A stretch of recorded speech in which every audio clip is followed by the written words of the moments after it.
Good morning and welcome to our special coverage, our continuing coverage of the August protest tagged End Bad Governance. And we're reaching you live from the nation's commercial capital, Lagos. I am Bukola Koka.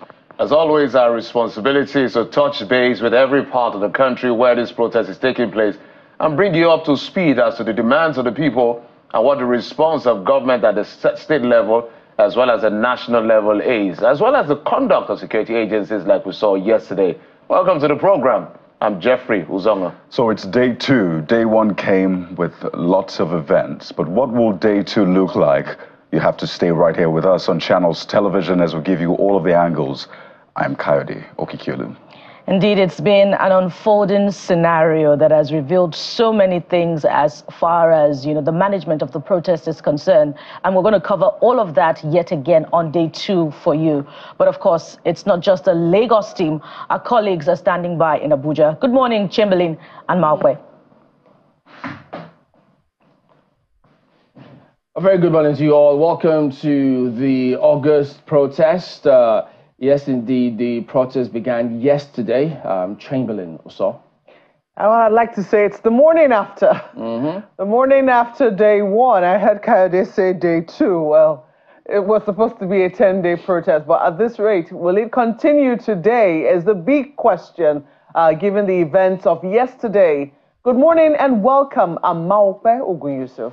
So quite a number of scenarios played out yesterday. We do know that states like Kano, Kaduna, Bauchi, Borno all had incidents, and several other states. But Yobe, for instance, declared curfew in 3 local government areas. Borno declared a 24-hour curfew. Kano also declared a 24-hour curfew. In fact, it was immediately, as they highlighted. And so because of those unfortunate incidents that played out in those states. But the IGP then spoke up. After those reports came to the command, he did reel out the unfortunate incidents in Kaduna and some of the other states. But some of the highlights where people noted was that he says the police have been mobilized and that they will seek help from the military if necessary. Cautioned a lot of other people to be wary. Do not be violent, he says, when you embark on the protests. Well, he also did say that wherever it is you see policemen wearing a red banner on their arms, it does mean that those zones have been declared red zones. So protesters, have to be careful. We also saw a number of appeals yesterday. So far, so good. We know that 4 people lost their lives in the protest in Borno yesterday. Also in the Federal Capital Territory, there were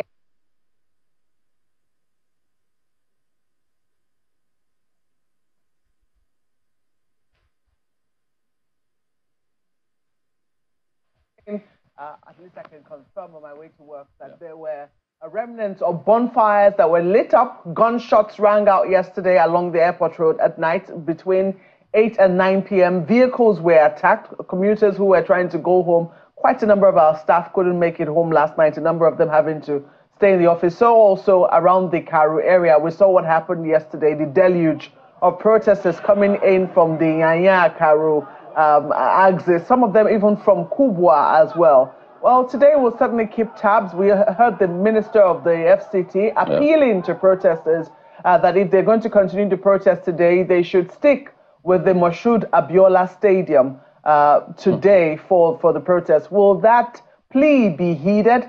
It's unclear just yet, but we do know that quite a number of states have now been mapped out as red zones. And those states will be indicated with police officers wearing armed red bandanas or red piece of cloth on their arm wrist. So I don't know. Will people be coming out today? It's still unclear. In places where it was peaceful, perhaps, but in places where curfews have now been declared, for instance, in Yobe, in Borno, in Kano, in Kaduna, some parts of Kaduna as well. It might seem, unclear as to what is going to happen in those places, considering the fact that there had been attempts to infiltrate those protests by people who did not mean well for the protesters.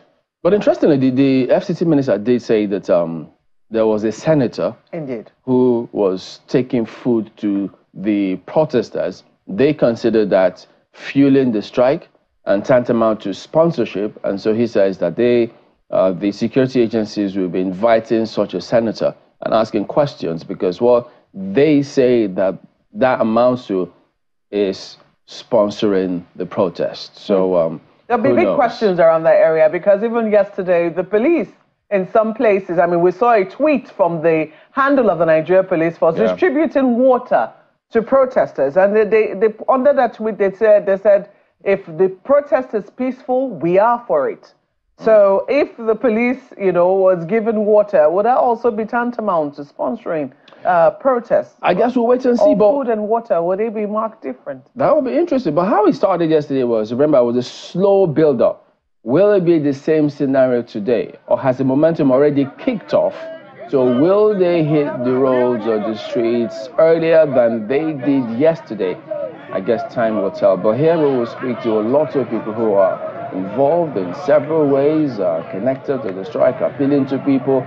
So all of those will be here this morning on our coverage of the August protests.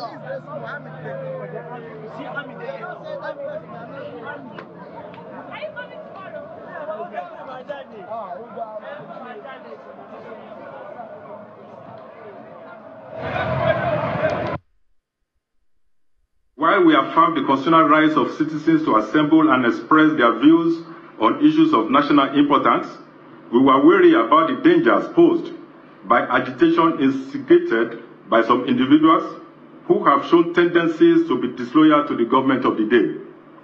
Despite our suspicions, we showed good faith through professional conduct by providing security at strategic locations, all aimed at ensuring peaceful conduct during the protest, as the promoters pledged.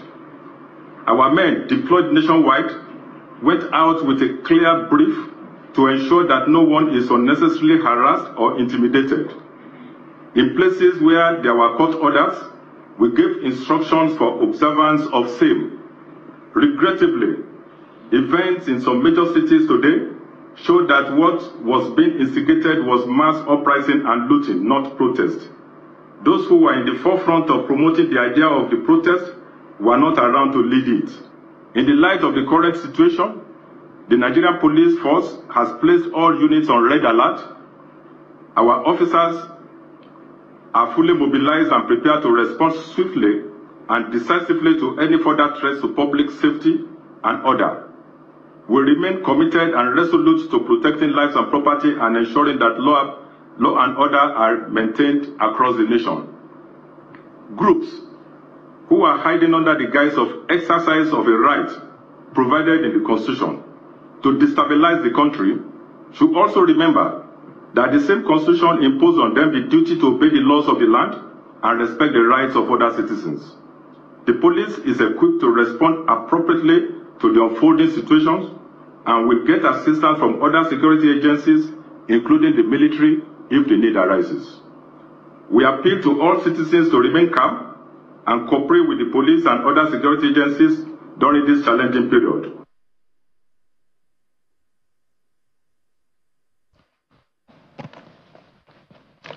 So that's the Inspector General of Police giving a review of what played out yesterday as far as that protest is concerned. And at some point, he was asked why they were wearing that band, and he did mention the fact that they are on red alert. And if things escalate beyond what they anticipate, they may call the military. Some have interpreted it to be a good review. Others have said the IGP is threatening citizens. So we do not know what it is that you make of the IGP's remark, but the police say they are on standby to support peaceful protesters. So we're going to be seeing the loads of rhetoric from the authorities and protesters as well as citizens. But that's not all we got yesterday. We also got remarks from the senior advocate of Nigeria, Mr. Femi Falana. Let's take a listen to what he said. For me, we should now begin to draw the necessary lessons from what happened today. First of all, is the need for the government, and I'm not talking of the federal government alone, the federal government, the state government, the local government, and all authorities in our country to learn to move speedily to douse tension in the country, to learn to engage people, as I did suggest a couple of weeks ago. The government must engage, the young people who are aggrieved. Unlike some of us who said we didn't know who the organizers of the protest were or are, the State Security Service claim to know them. And so once they have been identified, what the government should have done was to engage them. And for me, it is more urgent than ever before to begin that constructive engagement in the interest of the country. And in the entire country today, I think it was only in Rivers State, where the governor came out, Governor Fubara, to address the crowd. And for the young people, you could see it on television, they felt substantially fulfilled, that at least somebody was listening to them and somebody was assuring them that their complaints will be attended to. And that should happen all over the place. And then we must also learn to stop mobilizing people to disrupt rallies. We must stop mobilizing traditional institutions or traditional rulers and some emergency organizations, youth bodies, to say, oh, we are pulling out of the protest. Did you plan the protest with anybody? So the government must now begin to identify those who are genuinely aggrieved and then begin to engage them. What are your complaints?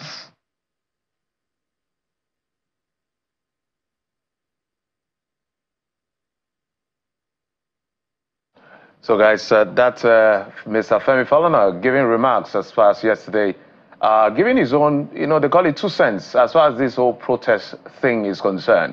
And he's saying if there's a time for the authorities to begin to look differently at the protest, it is now engaging citizens. Maybe not look at it from they against us. It's us now. How do we make this not escalate beyond what it is already? So what do you guys think, Kayode and Bukola? Well, there's a fuller conversation available on YouTube of that, of so many things that the senior advocate said that, are quite instructive lessons, not just for the protesters, but also for the government. Starting off with what you have heard so far, some would have said that there was ample time for government to prepare ahead of this time in order to forestall this protest by engaging with the protesters, hearing them out, and perhaps, following the conversation with them, putting in place measures to forestall the protest, by assuaging their concerns with direct responses to some of their demands and showing them evidence indeed of some of the results of the policies that they're putting in place. But here we are. But indeed, there is still time, to prevent this protest from expanding beyond the 10 days that the protesters have earmarked for the protest. It's day 2. And the leaders of the protest have been identified. So will government be engaging them? Are government officials reaching out to the leaders? But more importantly, as we have entered day 2 already, some of the other important points of the conversation with Mr. Falana yesterday pointed to the court order, obtained 24 hours before the protest, and some served, supposedly from the order on unknown persons. So when nobody received the court order, the protesters can also challenge in court if they're arrested. So those are the lessons that government should take away from this conversation, expanded conversation on the protest. And he also spoke to capacity of security agents to respond to the protest. The absence of men, a man was taken down in Kaduna yesterday. Thankfully, 25 persons have been arrested in connection with that. Not just a man now, but a security operative. Where did the shot that was fired at him come from? Was it from some of the protesters?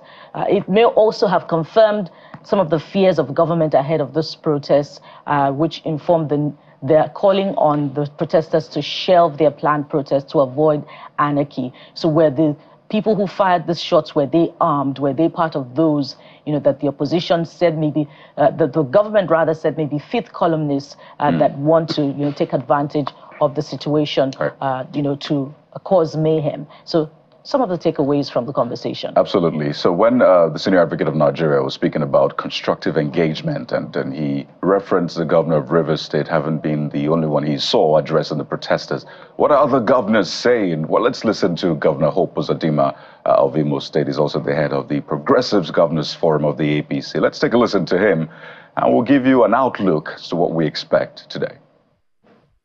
It's where our thinking can and collectively come out of this country. The protest that are protesting, why can't we choose the dialogue? Let us conduct town hall meetings. Let us discuss the issue. Let us encourage the president. Let us encourage the reform policies of the president, so that by so doing, love of country will take preeminence. The peace of this country is important to all of us. The peace of and the government should be allowed to drive and implement their policies. Because a particular person or individuals are not opportune to be at the head of government does not mean that Nigeria should not know peace. So the governor of Imo State there speaking. Well, the protest didn't quite hold in southeast states. And we touched base with our correspondents all through yesterday, and it was really silence regarding that protest in southeast Nigeria. But you hear the governor saying that the government should be given time to implement their policies. There should be love for the country and all of that. But the protesters are saying, well, we appreciate that, what you're doing, but we have our needs, we have our demands. So the big question is, what would play out today? There are maybe thousands of people protesting if you add the numbers across the country, but there are millions who are staying back at home right now, some of them in solidarity or otherwise, watching to see how things play out. So that means they're not going to work, they're not opening their businesses, the roads are really dry if you go around today. So that speaks to another part of the conversation. What is this protest costing the economy? Some have put a figure to it, but then some say it is a needed sacrifice. So what will today hold? First, let's take a listen to the governor of Rivers State, Sim Fubara, who was addressing the protesters yesterday. Then, of course, I'll walk you through the expectations for today. You're here because you want a better Nigeria, is it not? But like I said yesterday, I am one of you. I feel your pain. And in our own government here, we are doing everything to make life easy for our people.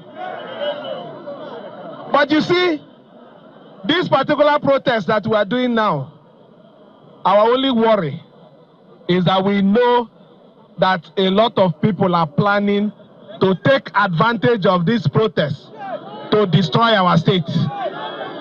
But we will not allow it.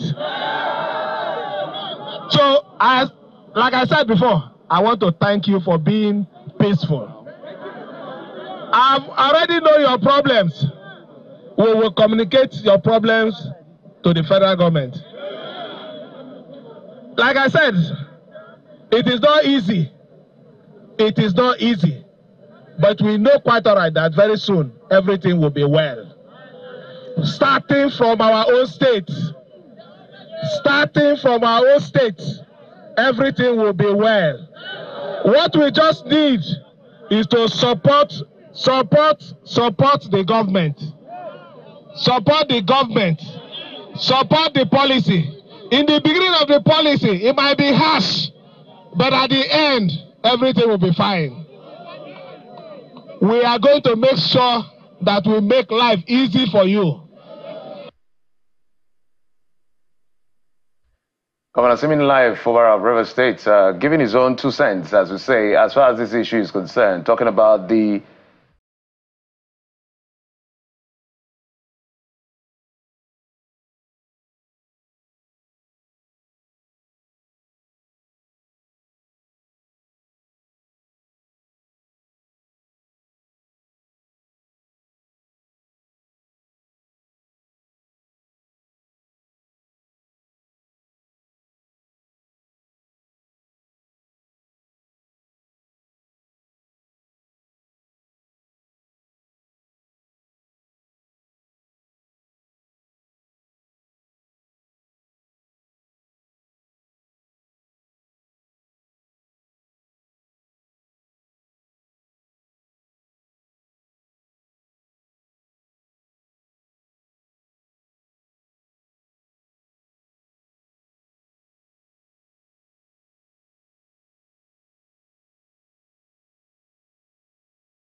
Welcome back to the August protest, coverage of the ongoing protest. The IGP severally had given directives, so we will also be getting to hear from the authorities, the security agencies, what strategies, what next, what now.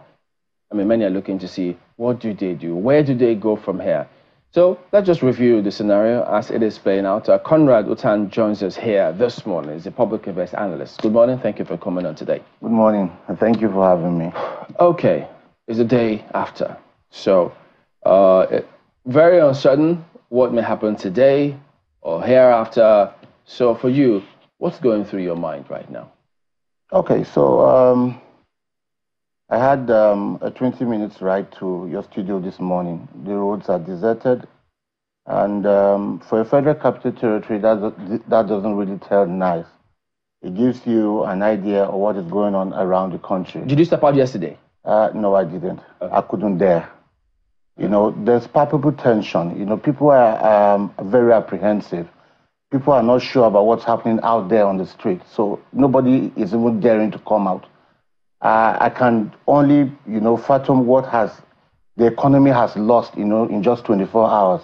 And if this is sustained for 10 days, you could imagine how much Nigeria would have lost, you know, for an economy that is just grappling, you know, to its feet, to be, you know, hit by this kind of protest. I think the government needs to do more. You know, we need some de-escalation. Okay.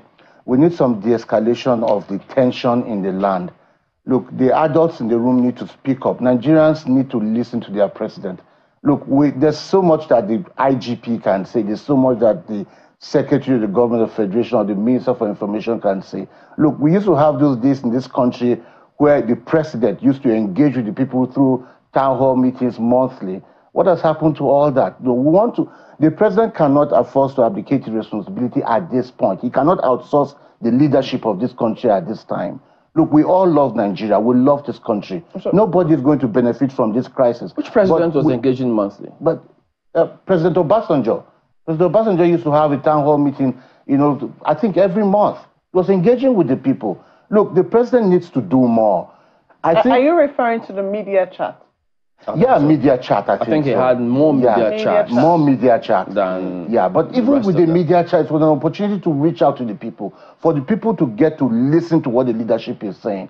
Look, this protest is that we're having now is something that could have been avoided. Okay, so one thing, you want the president speak to the country about all of this. Exactly. So if you were to do that, what do you expect to hear from him? I would expect him to speak directly to the Nigerian youth, who form the base of exactly what is happening right now. Tell them exactly what the plans are. Go immediately to stop some of those issues, to address some of those issues that are agitating the minds of the youth. Look, we are complaining about the removal of the fuel subsidy. We have just moved the proceeds of the subsidy removal from one post to another. Look, the truth of the matter is that the president needs to end his honeymoon with the governors. At the end of the day, when the legacy of this presidency is going to be written, nobody's going to talk about just the governors or the ministers. They're going to talk about President Bola Ahmed Tinubu. He needs to realize this. What honeymoon is this, though? Look, there's so much savings that have been made from the removal of this fuel subsidy. Where's the money going to? The state governors, look, what the income from the federal allocation that has gone to the state governors has, to some extent, tripled or quadrupled. What are the state governors doing with the money? Everybody's talking about President Bola Ahmed Tinubu. We are losing focus on what is going to the state governors. That is where most of the people are. The state governments and the local governments is where we need to address the challenges of the grassroots.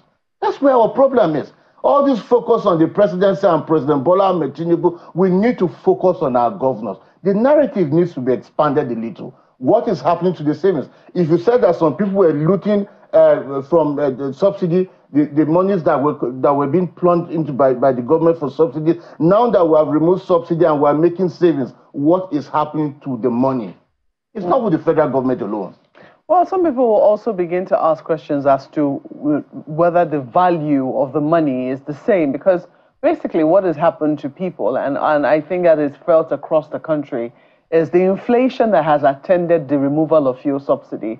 Yes, state governors have more money, it would seem, in quantity in their coffers, but there will be questions as to what exactly is the value of the money, and also whether that money has always found a way to trickle down to the most vulnerable. Were there plans in the first instance for how that money was going to get into the hands of ordinary people to help ease some of the problems associated or some of the challenges that were going to be associated with the removal of fuel subsidy and also the floating of the naira, which, you know, to some extent destabilized quite a number of things. So do you think that there has been sufficient education, you know, trickling down, you know, for people to really understand that this is what has happened in that regard? No, there's not been sufficient enlightenment. There's not been sufficient education on what. That's why I said there needs to be some more engagement.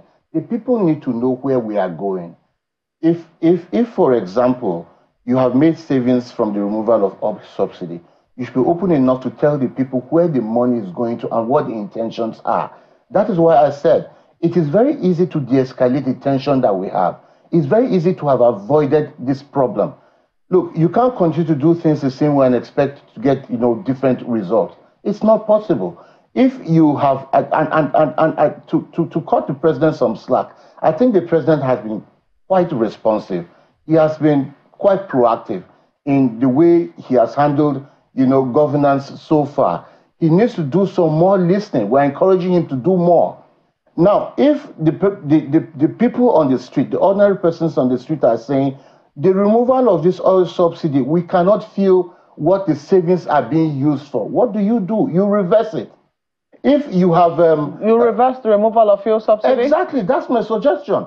Because the whole essence of government is to provide for the people. If the majority of the people say the removal of this oil subsidy will seem not to feel it, put it back. It's as simple as that. I think the welfare of the people is more important than, you know, I think we shouldn't show, there's a lot of institutional arrogance. If you are trying something and it's not working, and you continue to insist that that is what you feed down the throats of the ordinary people on the street, you will not expect a different reaction. It's as simple as that. Well, if the removal of oil subsidy has created inflation, the price of fuel has gone up, there's inflation in the country, the people, look, the adults in the room need to come together and say, these steps that we have taken may be right in the long term, but in the short term, the people are suffering. All right. So we've got retired Group Captain Sadiq Shehu. He's a security consultant. Of course, he's also been in the service. He's joining us virtually this morning, and we're also going to add Benga Chasson alongside him. So, Group Captain, thank you for joining us on the program this morning. Thank you very much, Chamberlain. Okay, so go ahead and tell us, give us your assessment of what you think has transpired so far. Well, I can say, looking at what happened in different parts of the country, we have a coat of many colors. In some states or in some areas, we saw an orderly demonstration with the protesters going about their business, and the security forces also following them and providing security not only for the protesters but for other people that are not in the protest. On the other hand, we have seen some ugly scenes somewhere where there were clashes between the protesters and the security forces. We've also seen issues of arson and looting and stealing. So these are the two, pictures that we see. Having said that, I think with this protest and with the protest we have been seeing since Nigeria became a country, I think there are lessons to be drawn and there are things we can conclude. Among the things that we seem to have unanimity is that the right to embark on a peaceful protest is constitutionally guaranteed. I must here commend the president himself, not necessarily some of his handlers. Throughout his communication, I never heard him say that the protest was illegal or unconstitutional. He has just been trying to, cajole the people to reconsider and reconsider. So I think we are all aligned on that. And there's a legal, decision on that citizens have the right to embark on a protest. Now being the case, since we have recognized that right, we have to say not only in this protest going forward, people, whether for justifiable reasons or for unjustifiable reasons, people will seize this constitutional right of demonstrating, so demonstrations will happen again. So if that will happen again, what do we do? Okay. Is it a self-fulfilling prophecy? Speaking about what we need to do, demonstration that people must die, let me jump in and ask you. I mean, yes. Mr. Comrade here, Mr. Utande say that he thinks that it will not be a bad idea for the president to speak to the nation on this matter. And having served as well, he was your commander-in-chief. And so isn't that going to be significant? Especially, remember what they said, not just about the stitching time, saving that, but the first 24 hours is usually crucial in probably matters like this. Would you also subscribe to his notion that, look, it will be very important for the president to address the country probably this morning? If you ask my opinion, I think the time the president ought to have talked last was on Wednesday. Maybe it was close of work, because there's tendency people organize. Maybe, I think, if you ask my opinion, I think the president should have talked.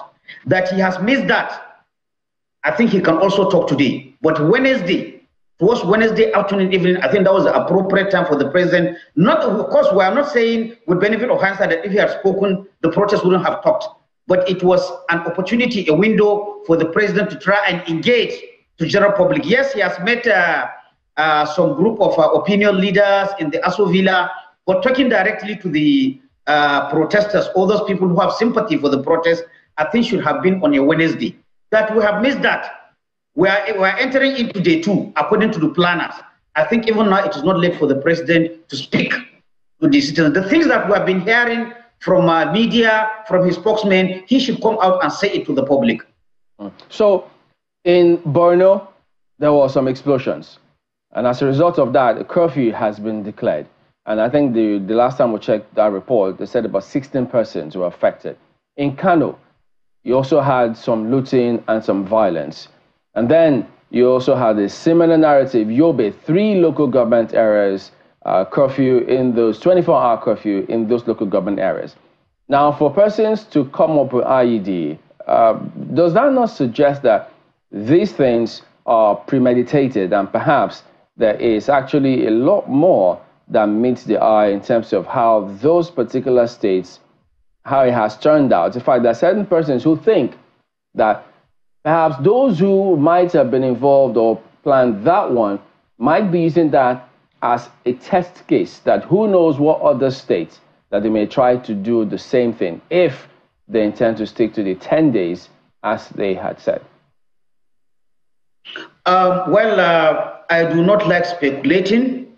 Yes, there was an IED explosion in Borno State, but to me, who keeps count on these things, even before this protest, there has been a series, unfortunately, in the last 2-3 weeks of explosions. So it could be, we know that whether we like it or not, Boko Haram is still active in that area. It could be that the distraction of the public protest will give Boko Haram or any of its associates, you know, knowing that the security forces have diverted their attention to controlling this thing. The fact that, remember that I think it happened on a Wednesday, that is just before the strike started. Knowing that people will rush to market to be buying foods and essential food stock is always an opportunity for somebody who is a terrorist, who wants to start mayhem. The opportunity was there. So until we know exactly who planted the protest, I'm not ready to say it was the explosion is part of the protest, but it could be that Boko Haram, who have been operating, who have been exploiting devices even before this, you know, the opportunity that the security forces are diverting their attention to control of protests, the opportunity that people will come out en masse the day before to be buying foodstuff and essential commodities is an opportunity for somebody who wants mass casualties to explode his bomb. But I am not saying this as a fact, but this is my own understanding. And it could happen. With the 10 days coming again, unfortunately, the work of the security forces will multiply. While they are trying to stop protesters or to control protesters, elements like Boko Haram, ALGONs like IPOP, elements like ESN. Again, this is an opportunity for them while the security forces are diverted to cause some mayhem. That is my own opinion. Well, let me quickly bring in Mr. Gbenga Sheson, who is the Executive Director of Paradigm Initiative. Mr. Sheson, I'd like to get your own assessment of the day one of the protest, whether you think that the objectives of the protest have been achieved. Thank you so much for having me. First of all, I want to say a very big thank you to the citizens who went out to protest yesterday. And I say that because they do that on behalf of millions of Nigerians, because we unfortunately have a government that is arrogant and that does not listen. Even worse, security agencies who have demonstrated, we saw a few situations yesterday where the police sort of de-escalated things amongst themselves. We saw a case in Abuja where a photojournalist was, his phone was seized and a police officer was doing what they usually do, harassing the police. And then another policewoman came over and said, listen, don't do this. He's a journalist. But as far as I'm concerned, and I've said this, publicly many times, the protests are already successful. And I say that because I haven't seen in recent times the level of mobilization, the level of self-defense, the level of desperation on behalf of this government, which is something they could have done before. They began to have town hall meetings. Governors who were ghosts before suddenly appeared and started having town hall meetings. Royal fathers, people who religious leaders were being summoned and meetings were happening. Fake youth appeared, fake problems, fake, and this is the reason I say it's been successful so far, because first of all, the idea was to intimidate people and say, don't come out. All that later idea of saying, oh, it is a right to protest and all that was secondary to what the government was saying before. The first thing was, oh, no, don't protest. There are security challenges. It is your job to make sure there are no security challenges. Oh, don't go to protest because we know some people want to sponsor this. If you know them, why not arrest them? Don't protest because this can go haywire. We know why protests go haywire. It is because you government representatives, usually the same touts you use during elections, you use them during protests. So this is why I say a huge thank you to citizens who went out. And like I said, there's a level of arrogance that we get from this government, that is where you suddenly started manufacturing numbers and saying that, oh, we've done the best thing since sliced bread. And I'm not surprised, because this is a government that knows how to use three things. Number one, this government has mastered the art of indirect engagement. They say things like, okay, let's call their leaders. Let's talk to their leaders. If you talk to their leaders, which is the main reason they were saying who is behind the protest, so that they could either intimidate, or even bribe or convince the person or the persons not to do the protest. But I'm glad that this is a kind of scenario where there may be leaders, and I'm glad that there are leaders identified in certain cases, but there are others who are not protesting because somebody called them out to come and protest. There are many reasons people are protesting. Some people want certain things, and we definitely want different things. So that's the first thing this government knows to do. Indirect engagement. Talk to the leaders and tell them to go and tell their people not to protest, which is very insulting, to be honest, because you have a scenario where you could have spoken directly to certain people and you refuse to, and you're like, we'll go and deal with your young people, go and deal with your children. They're not children, they're citizens. Well, that's one. The second thing this government knows to do is propaganda, and it doesn't help. I say to people, it is easier to do the work than to manipulate the facts. If what you want to do is to begin propaganda and say this is the best, and I heard the minister say yesterday, and this is a shame, that this is the best government he has seen in his adult life. I said this is a shame because, unfortunately, you're saying this because you're in this government, and even if you believe so, this is the wrong time to be saying this is the best government. Is this the best government in terms of headline inflation? Is this the best government in terms of, so let's tone down on the sycophancy and do the right thing. And the third thing this government knows to do is infiltration. We saw in Abuja, and protesters said this. They said in advance that we know this government will infiltrate this protest. It's happened before. Let's face the fact. During NSAS, the same government is now trying to change the narrative of NSAS and say that, oh, people went violent. People were protesting peacefully. You brought your own touts to come and attack citizens. They overpowered them and defended themselves.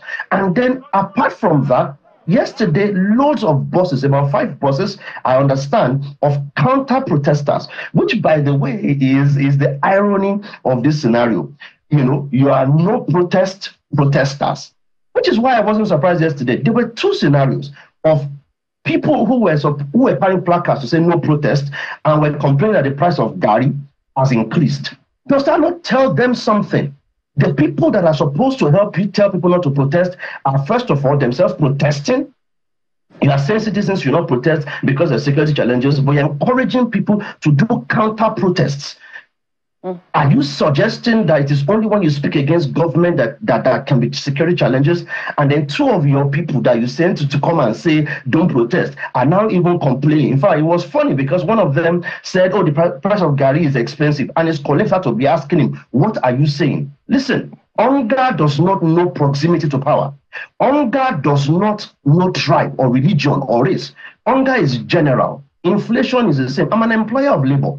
I know how many times this year I've had to ask the board of my organization to say, please let us increase salaries, particularly for the Nigerians. We have people working across 6 African countries, and the Nigerians, their salaries have been reducing without it being reduced. Let's call a spade, not an implementation tool. This government is arrogant. This government is responsible for the kind of escalations that have happened. And I saw the IGP threatening citizens yesterday. Come on, sir. This is a democracy. Why are you threatening citizens and saying, oh, if you continue protesting, problem may happen, or if you continue protesting, we may have to call other government agencies, including the military? You want to do what you did at Mr. Sheson, if I may come in here, you know, yes, with the scenario which you painted in Abuja was, you know, very, very big question. There's a big question mark around what transpired here in Abuja, especially with protesters, you know, gathering at the Moshood Abiola Stadium, and then with us now saying buses of people who came in ostensibly to say no protest. Yet couldn't seem to be singing from the same hymn sheet. But in other parts of the country, in places that are not as cosmopolitan as Abuja, for instance, in Kaduna, where IMN protesters were said to have infiltrated the protest and gone on to, you know, ransack some police stations or places where they could get arms. Or in Borno, a place where we know that, you know, Boko Haram was still having challenges with security in those places, and where 4 lives were lost yesterday. In those sort of places, don't you think that the fears about, you know, protests being infiltrated, even in Kano, where we had seen, you know, initially the protests seemed peaceful, then much later it became raucous. It became a riot of sorts. You know, people going to a center that had just been newly established, yet to be commissioned, about to be commissioned, and looting the entire place. Weren't these valid fears on the part of government? Because some of these things now will take time to replace. Oh, those are absolutely valid fears. Those are valid fears. And like I said, you know, if you have, I think the government has spent a lot more energy and a lot more of its intelligence. And I speak directly to the DSS, to the police, and to other agencies when I say this. You seem to spend more energy focused on people with dissenting voices than the criminals. You say you know who these people are. I mean, the FCT minister said yesterday he knows the senator that is sponsoring because the person gave them food. So since you know that anybody who gives food is the one making the protest work, then talk to the police who give water also. Yes, there are valid concerns. But why is it that the government always uses these concerns as excuses to seemingly want to stop dissent? The job of government is to secure lives and property. If you were doing this work before, when citizens, there's no trust, unfortunately. There's a big trust deficit. The citizens do not trust that you are protecting them because you didn't protect them before they started agitating. Now you suddenly want to protect them? You became born again overnight? It doesn't work that way. The security concerns are very valid, but it is your job as government to make sure in the first place these security challenges are not there. In a case where you appear to now be using the security, challenges as an excuse, when the IGP met with civil society leaders, he kept running a particular line. And I said, I hope these guys are not playing a script. And the line is, if these things go all right, then it is basically your fault. No, it is not the fault of protesters. It is your job as security agencies to make sure that this does not go all right. Why do I say that? Because the day before, in Lagos, you had people who came out on Lagos Island threatening people and saying, if you come out. And by the way, this is not new.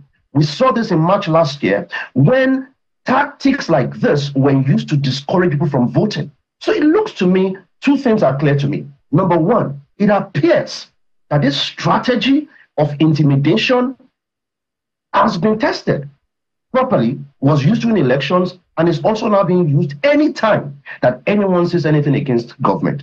And secondly, let it be clear, the constitutional duty does not fall on citizens, it falls on governments to make sure that lives and property are protected. And if you do say you have credible intelligence, DSS say they knew who the people are. Police. Mr. Sesson, if I may interrupt you so that I can quickly bring in Captain Sadiq. Let me quickly ask you this before I go to him. Do you think, though, because yesterday when we were listening to the IGP, he was also talking about how there's been a lot of emphasis on citizens' rights, but not enough on citizens' duties. Do you think that citizens also bear a duty to ensure that whenever it is they gather or congregate, their protests too are also, within reason, and they bear a responsibility to also, keep it safe? Do you think so? I believe so. But guess what? When your hand is in hot water, what's the first thing you do? You open the cold tap immediately. Nigerians have been deprived of their rights. It's the reason why there's a lot of focus on rights. Because these rights, people have been deprived. Things are too hot. So we're opening the cold tap of rights. Guess what? When you look at any protest that you saw yesterday, people organized themselves who were saying things like, don't do this, don't do that, be civil and all that, because they knew that infiltration was going to happen. And of course, that the thugs used in elections would also be used as anti-protesters or no protesting protesters during this case. So we all believe in rights and responsibilities, but for a citizenry that has been deprived of their rights for so long, please don't be shocked when they focus a lot more on rights and rights and rights. Okay, let me quickly bring in Group Captain Sadiq Shehu. Colonel, if I may, retired Colonel now, if I may ask you this, looking at what had happened, over the different parts of the country or in the different parts of the country, it's not a one-size-fits-all. You cannot use one brush to say, what happened in Abuja is what will happen in Kano or what will happen in Sokoto, for instance. It does appear that every state has its own, unique DNA when it comes to things like protests. Do you think that there was sufficient preparation, mapping according to, these peculiar DNAs of each state? If you look at even some states did not protest, for instance, Akwa Ibom, they did not see a reason to come out. In the Southeast, it was pretty quiet. And people say, well, maybe the sit-at-home protest has brought up about a different type of protest. You never can tell. But in the places where people did come out, did we know places where there were tendencies for escalation? Would you say that you saw preparations in that line?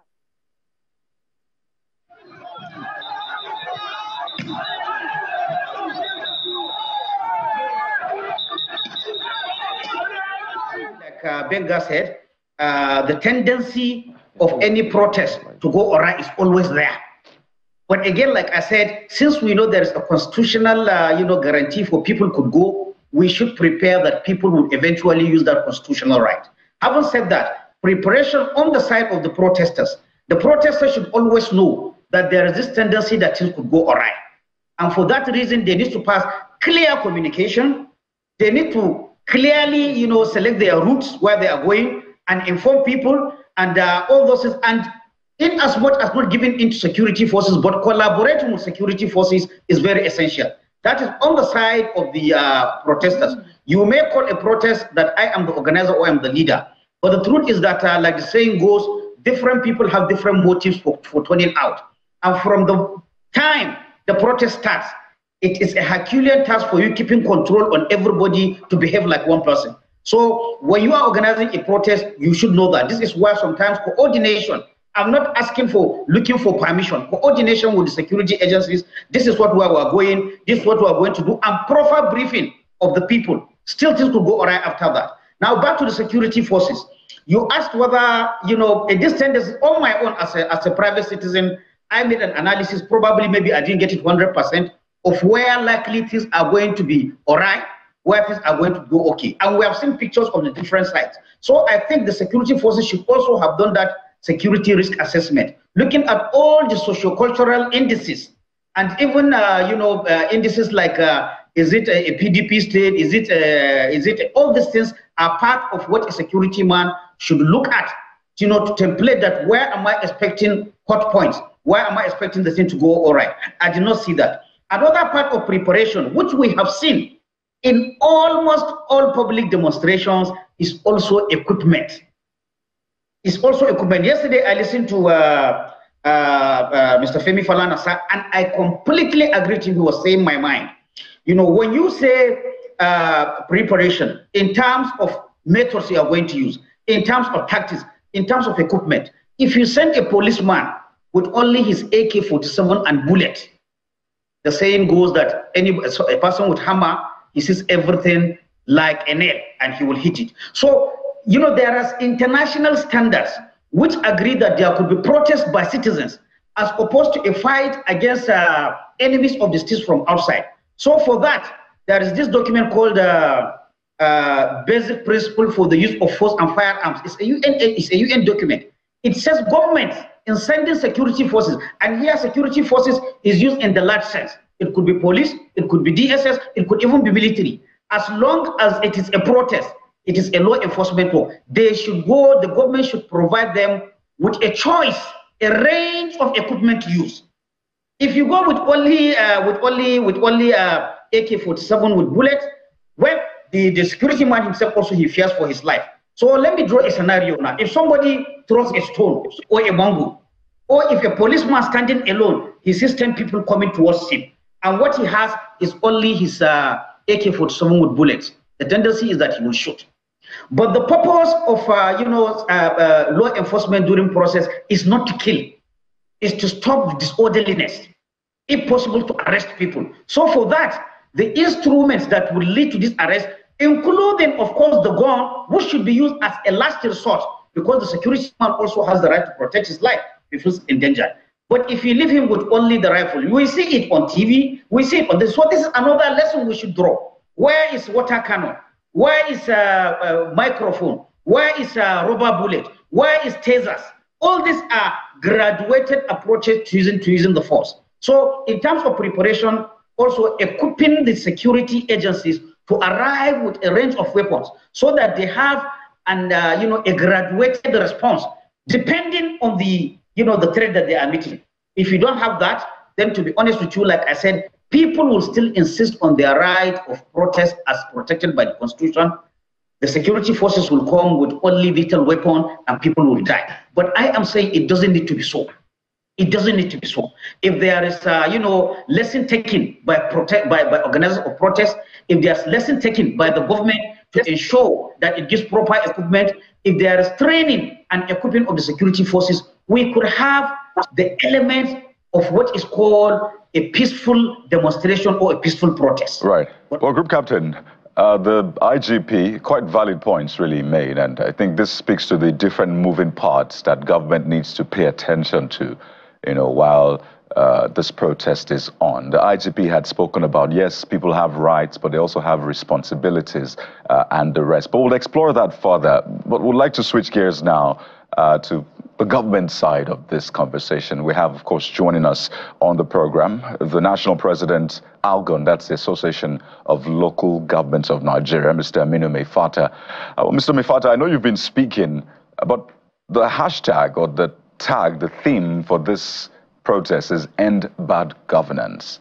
There's a tendency to think, oh, it's just targeted at the federal government, but government is I mean, we have different tiers and different arms of government. You are also government. That's a local government. So first, how are you taking all of this in, this End Bad Governance protest? And also, it's been said that the best way to go about this for government is to engage these people, engage them constructively, take their demands on board, and really fix things, because there's really a lot of suffering, as they have said. So how are you taking this on board, and are you taking responsibility as local government for some part of this as well? Good morning, and thank you very much, my friend. Everything starts and ends in one local government or the other. That was why on Monday, we detailed each and every local government council chairman across the country to hold a meeting, special meeting that includes the security, the stakeholders, various trade unions, youth, and even women. Hold meeting, which we held, and then we clearly stated that protest is the constitutional right of each and every citizen, but let it be peaceful.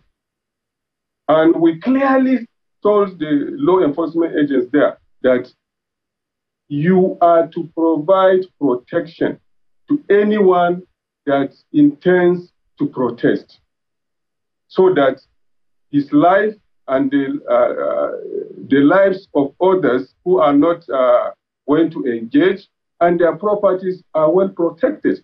So we got assurances from the youth, from the stakeholders, and also from the law enforcement agents. We kept on with the engagement, but at the end of the day, what happened?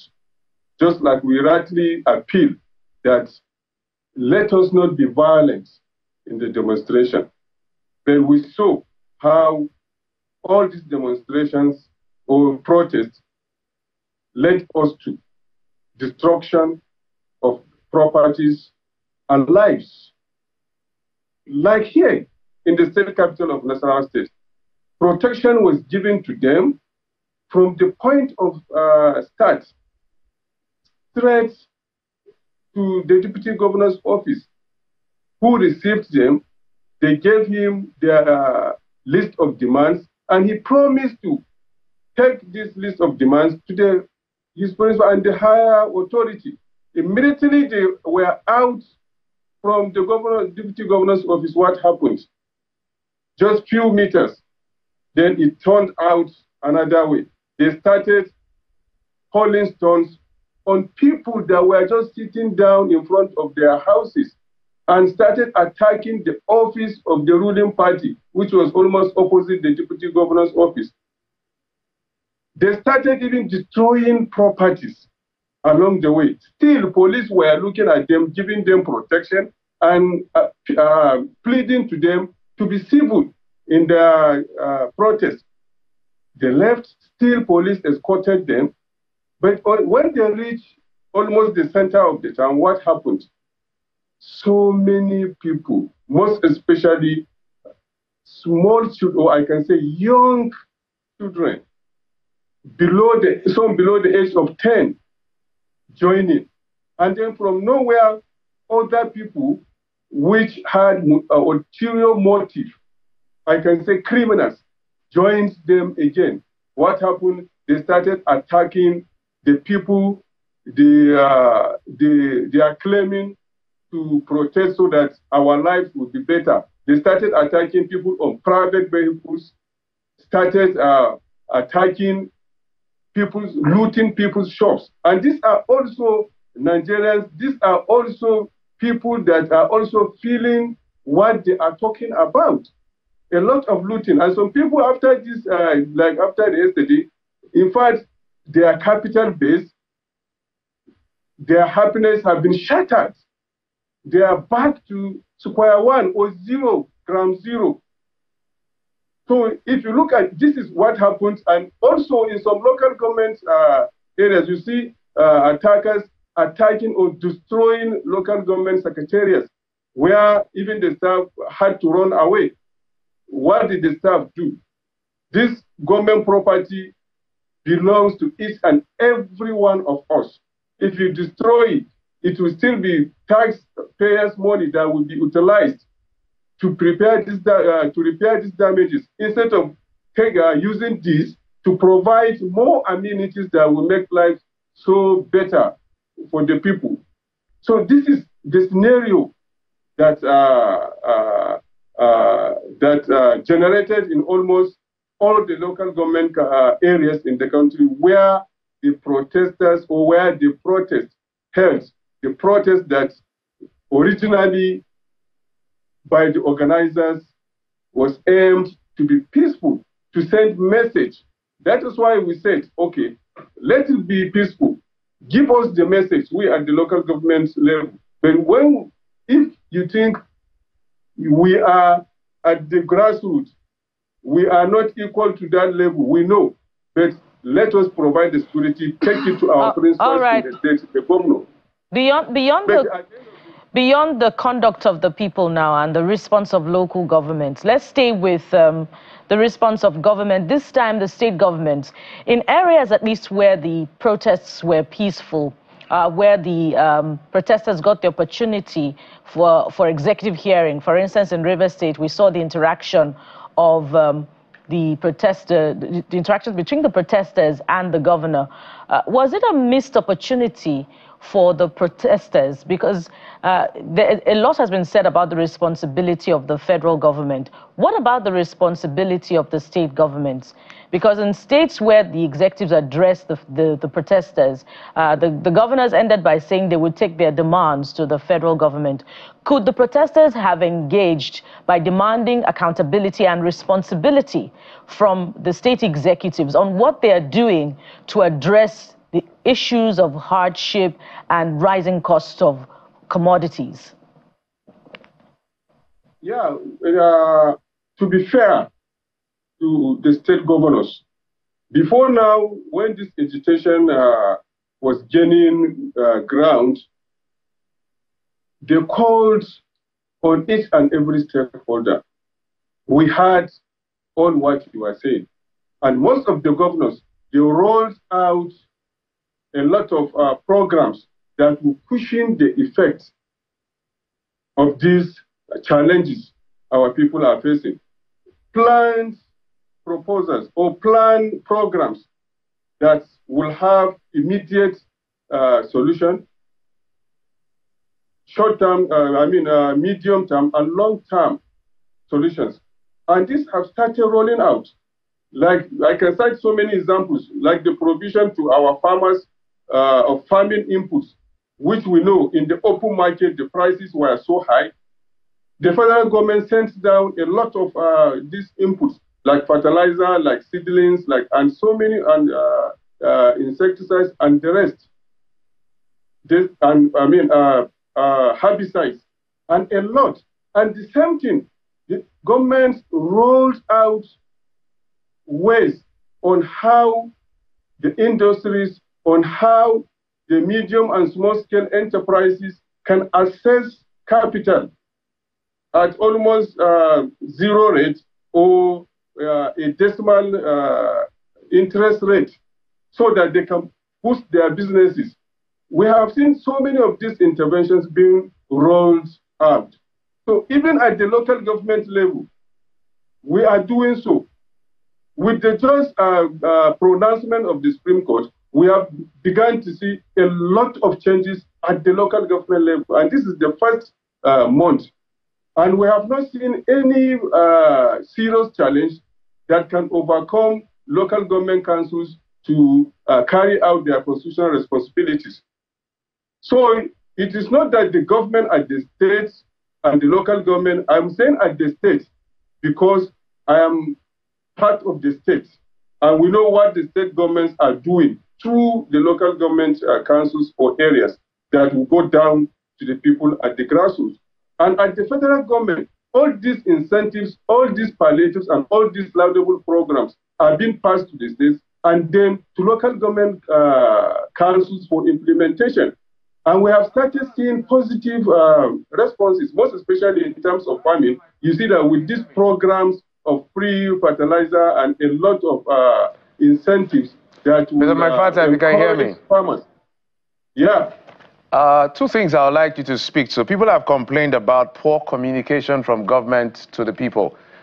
Maybe you help us highlight exactly how better government can communicate, because when we invite government officials, we hear them talk about those programs and all kinds of policies and not the rest of them. But the people continue to say, we can't see anything you're doing. Perhaps the people are basing the reality on what they're experiencing in terms of food prices and their daily experiences. So how can communication be better between the people and the government? Because we saw that building up to this protests, government began to literally run helter-skelter, inviting so many people to different places, talking to them, appealing to them and all of this. Whether they really reached out to the right set of people, that's another kettle of fish. So my question is, how better can the government communicate? Because as to speak, so now we've not heard from the president, we've not heard anything, we've been hearing from his lieutenants and all the rest of them. So how better can the government engage the people so that, you know, we can douse this tension as quickly as possible? Frankly speaking, I can say direct communication. We know these people. We see them. They are not from the moon. We reach them out. Let us come to the table. Let the government call them, come to the table. Like an earlier Seron, we called them, we sat down, come to the table. These are your demands.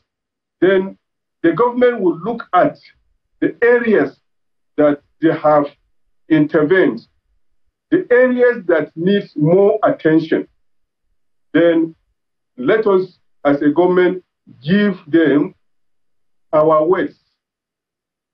These are the solutions we intend to provide. Then give us your own. Then we'll have frank talks. Let not there be any deceit or whatever. Let us be frank to ourselves. We are all Nigerians. We all feel what is the reality of things on ground. So let us talk frankly with the people that are facing these challenges the most. Let us be frank and be truthful. Things that are impossible, we prefer pure argument to these protesters if we sit down. If they say they have any alternative to what we think is the reality, then let them bring such alternatives out on how best to address these challenges and not be apportioning blames on governments and the people holding forth for the government. I think by this, by the special grace of God, we will come to a dialogue which will result into finding the best way and the best solutions to controlling or to solving these challenges. Because these challenges are not, they didn't start with this government of Bola Ahmed Tinubu. Most were inherited challenges. Then the ones that started within this regime, let us all bring them to the table with all these people, and we need to do this peacefully. We need to sit down on a table without any harassment or intimidation to either the government side or the protester side. We should not, like what we experienced, part of it, you see, if someone maybe had a problem with his neighbor before this time, or it has a problem with the local government council chairman or the state governor or anybody, then he will use this opportunity to go to that person's property, to destroy it, or to attack that person, to revenge on something that had nothing to do with the main subject. So I think coming to the table, sit down, have direct conversation, profile solutions, x-ray whatever the challenges being brought to the table and then work it out. Nigeria is ours. We have no any other country than Nigeria. If something, God forbid, happens negatively, where can we run to? Which of the African countries can take the weight of Nigeria? So these are some of the things. Let me comment now.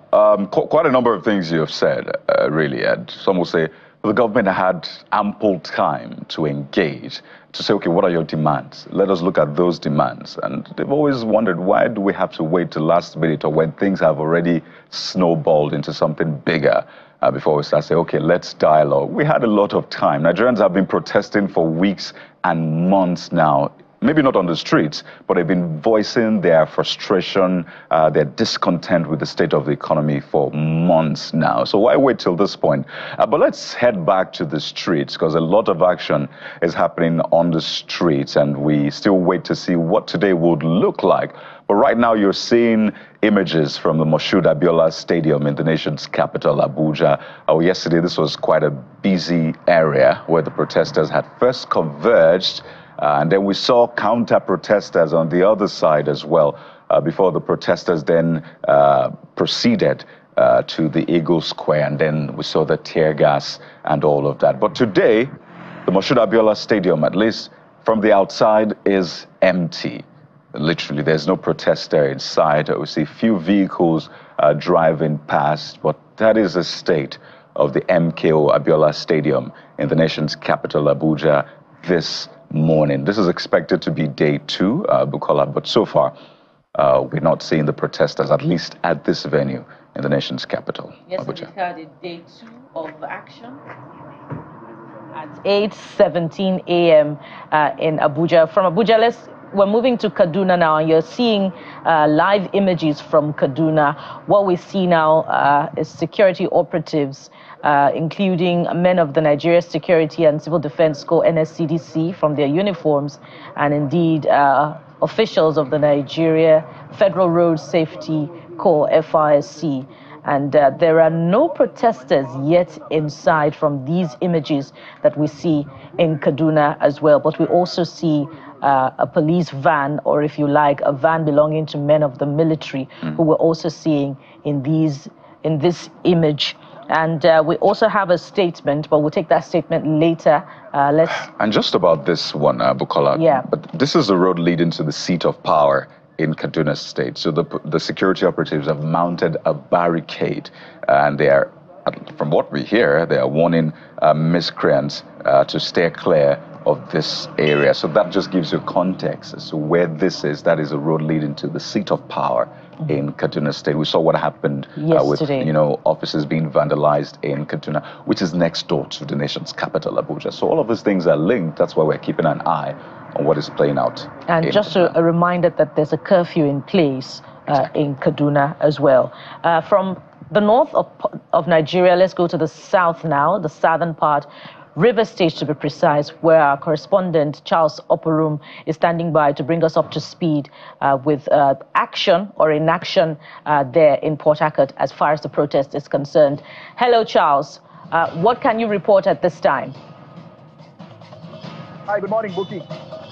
I'm standing here in front of Pleasure Park. This is where the protest commenced from yesterday.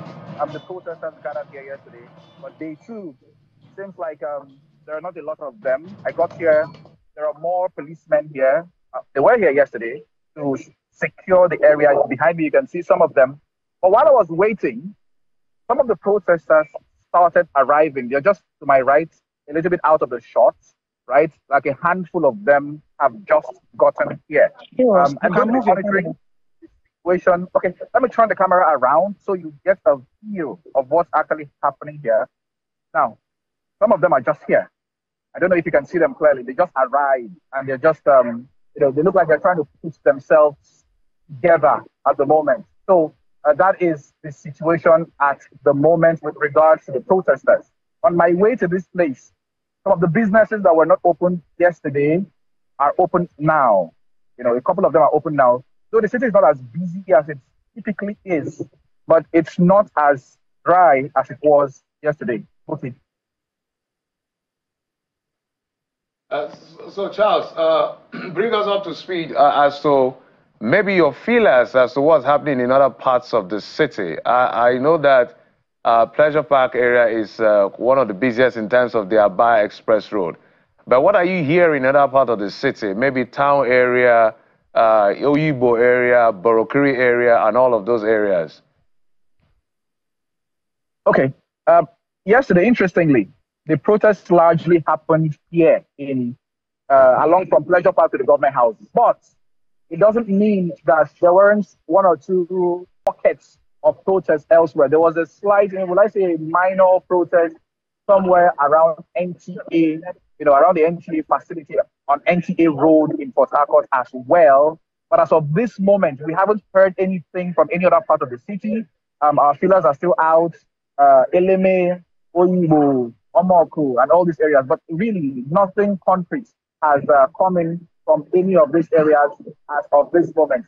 What we do know is that from the messages that have been exchanged on one or two WhatsApp platforms that the protesters use to communicate with each other, it seems like there will still be a protest today.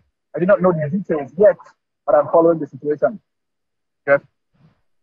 All right, Charles, thank you for that update. The fact that at least as at 8:21 a.m., it looks like the protesters aren't out yet. That's just news for our viewers, particularly in Rivers State, who may be applying that route. That is a state of that area as at this time. We saw Governor Fubara addressing the protesters yesterday and saying that he will take their message to the federal government. Whether or not that has assuaged the protesters, is that why they're not out yet?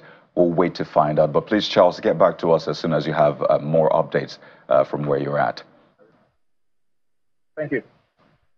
Well, that's not all that is happening. By the way, just to reiterate that, well, there were reports of a curfew in Kaduna State yesterday, but the government has since denied that no curfew was imposed in Kaduna State. We've had curfews in other parts that turned violent, but not in Kaduna State, just to reiterate against the report that we had earlier on. But Amnesty International has been speaking as well about the protest, and Amnesty's focus is on the killing of protesters, the death of protesters that we saw in Borno and in some other parts. And this is what Amnesty International is saying, is asking, or they're asking the authorities to investigate the killing of 13 protesters, as reported in this statement by Amnesty International. It also condemns the killing of peaceful protesters in some parts of the country. So that is from Amnesty International, asking that the authorities must investigate these incidents impartially and effectively and ensure that security personnel suspected of responsibility for the alleged deadly use of force are held to account through fair trial. So that's a statement from Amnesty International coming through this morning, asking authorities to investigate those reported killings. So there you have it. There's still a lot more that we'll be bringing to you on the show this morning. Our correspondent, Olu Phillips, had been on the streets all through yesterday from Lekki to the Ojota area of Lagos State. Now, while there's a lot of agitation ongoing, there are also some other sides to this protest that you might find cheery. So our correspondent caught up with a man yesterday who was on a bicycle, and he essentially ventilated his frustration about his son. We'd like you to take a listen to what this man said, and then we'll bring you the cheery news that came out of this frustration, just to show you that there is a lot of good in Nigerians, both on and off social media. So take a listen to this man. I'll tell you what played out afterwards. I'm coming for first time. My son at 13 is the program. I can't even buy data for him to learn more. I can't even pay for the institution fee. Millions of naira. At 13, he can program them. Good luck Benjamin is his name. My name is Dr. Benjamin Chidoke. So I'd rather die on the street than die at home. I can't sit down and watch the future of my son go to waste. I know I may not have safety again in Nigeria, but my son's future will not waste. I'd rather die on the street than stay at home and die. How do you think all of this should happen, and how do you think government should actually toe on the path of listening and understanding what exactly and how to react to the kind of demands you're making here on the street? Yes, what we are doing here is to the favor of the government. if they are listening government, if they have conscience, what we are doing is the best thing that citizens can do for their government, just to air their views so that you now know where you are working on. We are not against the government. We are trying to what? Give them the leeway to show them what we need, not what they think we need. No. What exactly do you want? We want good governance. What do you mean by good governance? Enable environment, enable education-wise. At least the futures of Nigeria are lying to waste. We are dying. Are you aware of the student loans of government so far? We are aware of the student loan, but what is the key in everything you are doing in life? All the years, what happened to the student loan? Is it when the protest now started, they are bringing out student loan? What is the durability of this student loan? How long will it stay? What is the durability of the loan? We are not kids. Have you tried to assess it yet? I'm a graduate. No, for your kid, like you talked about your son who is a programmer. My son is in GS3, entering SS1 now. Yes, but I want him to go into programming full time. Education we run in Nigeria is a waste. We are learning what we cannot, outdated things that we cannot use in the future. I'd rather my son drop out of school and first coding and programming full time. So if the government can give me the scholarship for him to study, I don't mind giving my son to Nigeria. He will better Nigeria as a programmer. So this for me, if I hear you very well, this for me would settle on curriculum for school and education to make sure that brilliant students like your son, like you said, can have scholarship to study. If Nigeria wants, Nigeria can employ them after that, but they will contribute to Nigeria. Most of the Yahoo boys you see, they are very smart, but they are channeling it to the wrong way, to the wrong thing, because the enabling environment is not there. Yeah, clear passion from that gentleman. His name, Benjamin Chijioke Ogo. Let's just say accidentally, just caught up with our correspondent who was trying to get the feelers of the people who are protesting.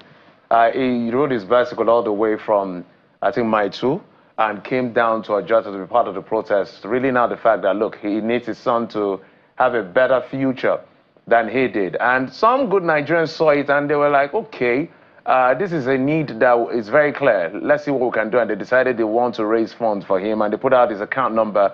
And they wanted to raise 1.8. We understand that money has now been raised for the gentleman so that his son, who intends to be a programmer. So you can see, yes, that's from Maurice Monye. Hello, guys. I've gotten his details. 1.8 is needed to make the dream, to make his dreams come true. And all of that was listed. And then eventually, money started trickling in. Yeah. From 500,000 to 1.2 to all of that, and we understand that bullseye, 1.8 million naira. Benjamin Chijioke may have rode his road. He rode the road to fame from Maitu to Ojota, you know, and he rode into momentary divine intervention for his son. 1.8 million has been raised for him so far, and who knows, like other public-spirited Nigerians have come through for other Nigerians who have, you know, somewhat expressed their need on social media. At this time on, you know, the biggest television station in the country, there may be more that will be raised for Chijioke, Benjamin Chijioke. And, you know, he has since done a video to show his gratitude as well. Perhaps if we have time, we can take that as well. But it shows that there's a lot of good from Nigerians. Even amid difficulty, you know, the Nigerians are experiencing, they have come through for one of their own. Yeah. And, you know, we say thank you on behalf of Benjamin this morning. This is a true Nigerian spirit, guys. This is what Nigeria is. No, this is the real Nigeria. This is what Nigeria is, absolutely. It's cherry to see. We see these things, and this is why we're bringing these stories to you, so you know that this is what Nigeria stands for. You know, the green, the white, the green, this is what it means, really. Helping others, you know, being good to others, sacrificing for others. And that's what a lot of people expect from government.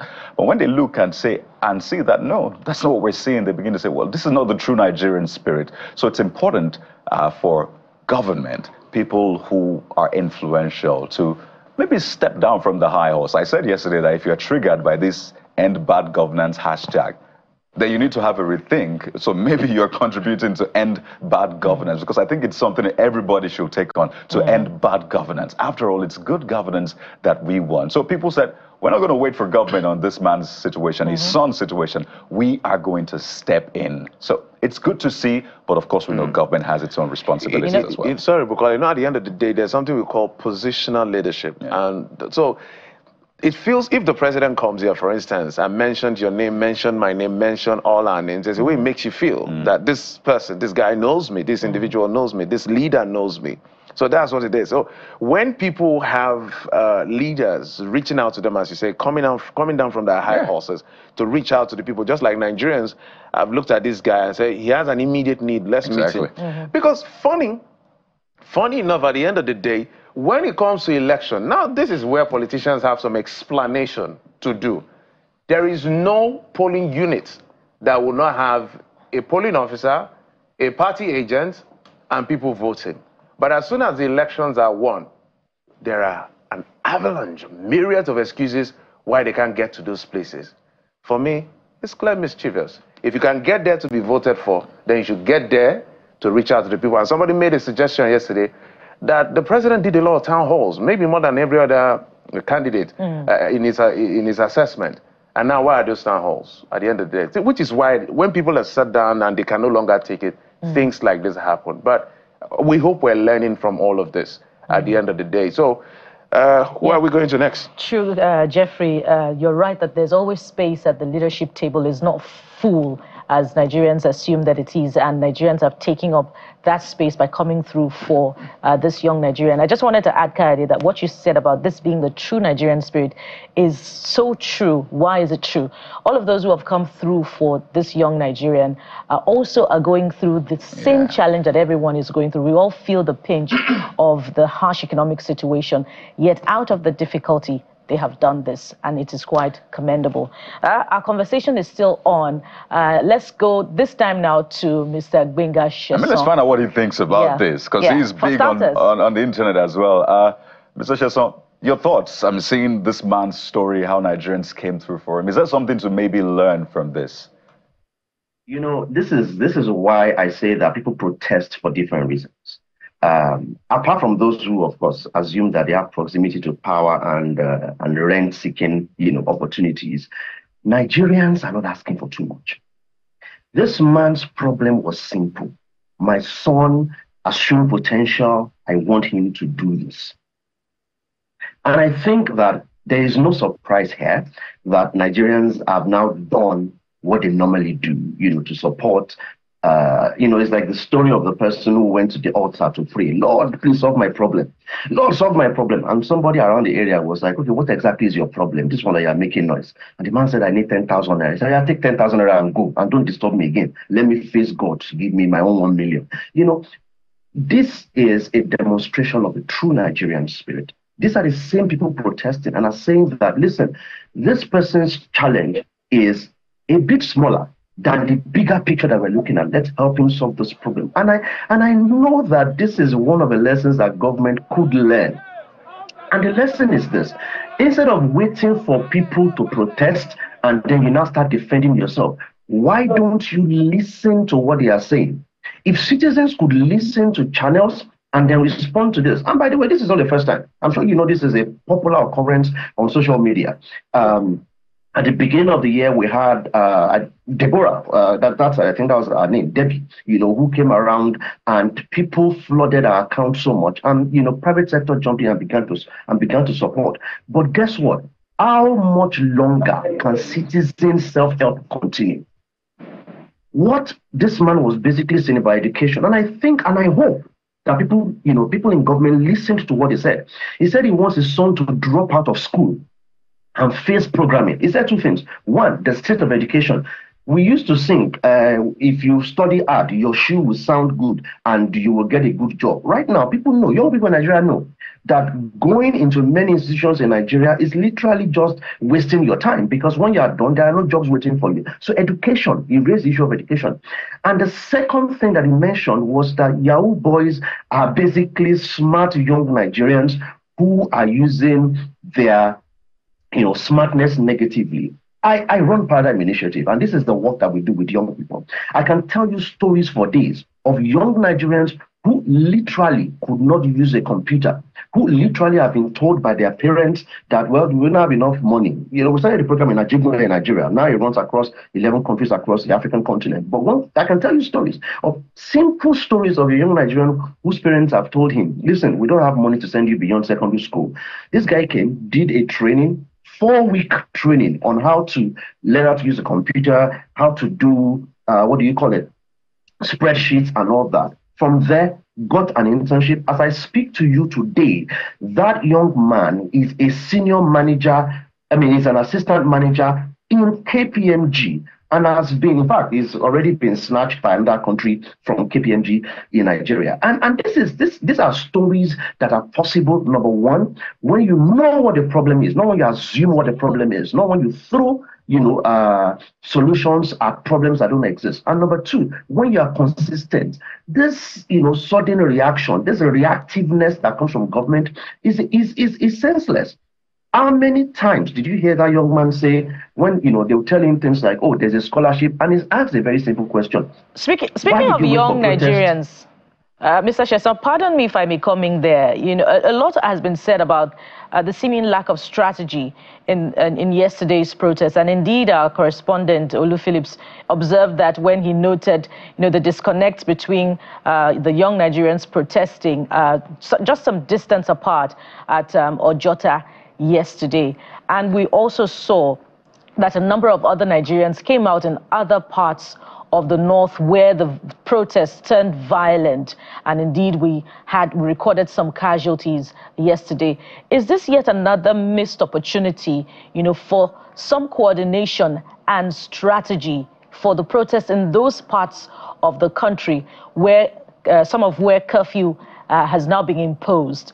Could they have done better with coordination and strategy such that the message would have driven home stronger, not just in some parts of the country, but everywhere that the protest took place? Any process can be improved, including protests. In terms of strategy, in terms of coordination, in terms of proactiveness. So yes, to your question, is there an opportunity for improvement? Is there an opportunity for coordination? Absolutely. Is there an opportunity for various stakeholders to come together? One, people who are on the streets. Two, a brain trust, people who are looking at the scenario and are saying, this is what has happened, this is what we should do, these are the numbers, this is government propaganda, this is the right response to it. Three, people who are, to be honest, there are protesters inside the government. And I'll say this publicly because it's not public information. There are many times when people on the inside know that they need help and simply call, protesters or call civil organizations and say, your pressure is good, but can you please focus this, on this particular area? I'll give a very practical example here. When Twitter was shut down in Nigeria, it was someone from the vice president's office that called Paradigm Initiative to basically say, listen, this is the scenario. This is what happened. We know you guys are going to court, and we appreciate that.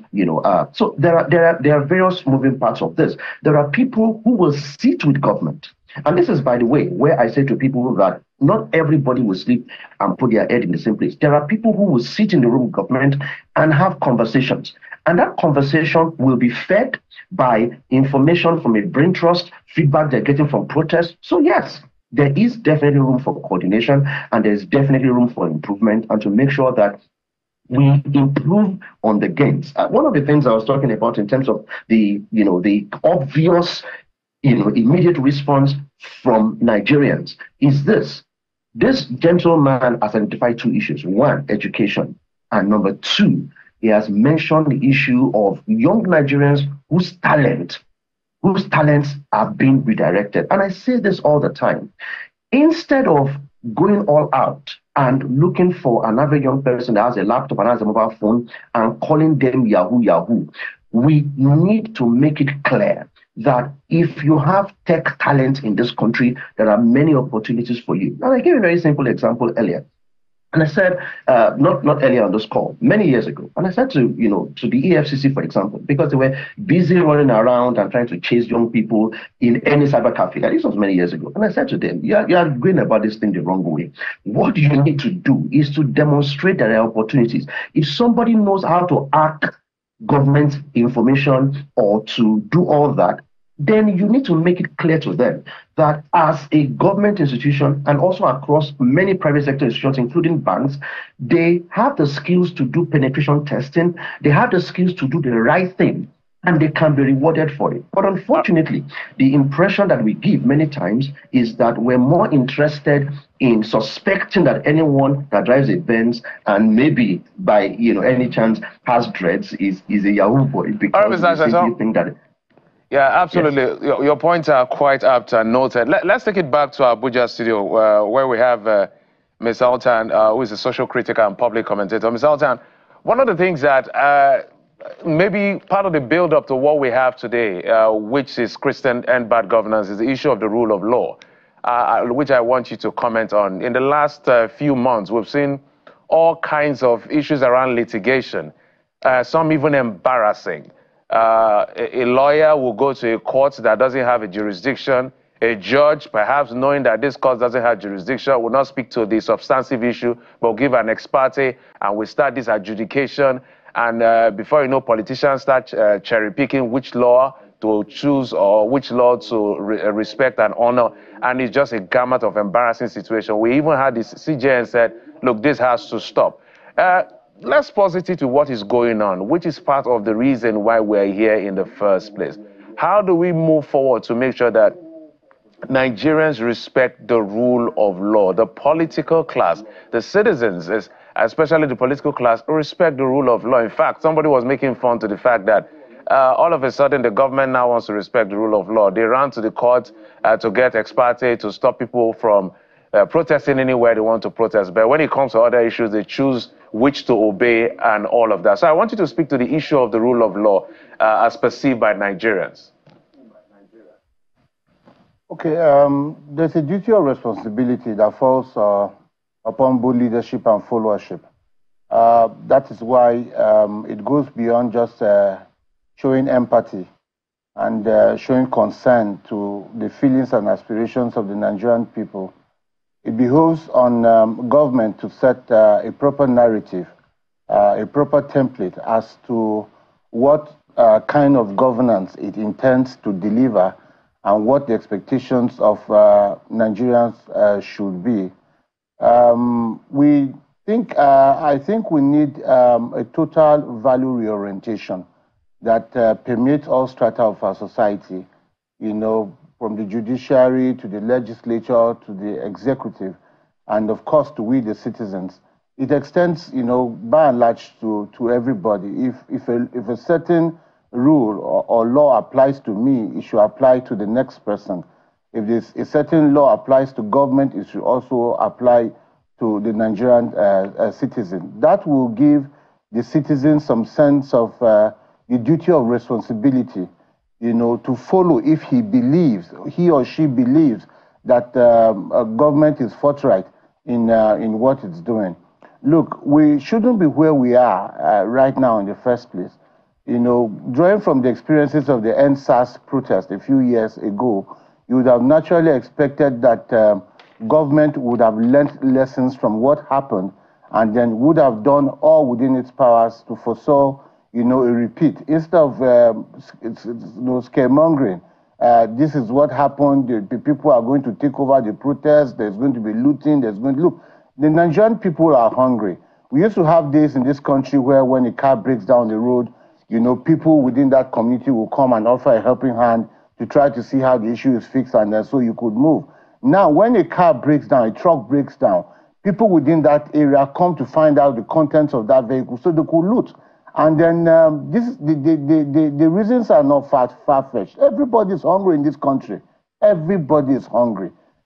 Every single opportunity. Look, there are people who were preparing for this protest not to actually participate in the street protest, but to see if there was a leeway to survive. If there was a means to an end somewhere where they could loot a store or loot a shop, or something, make something out of the protest, not necessarily having their voices, heard.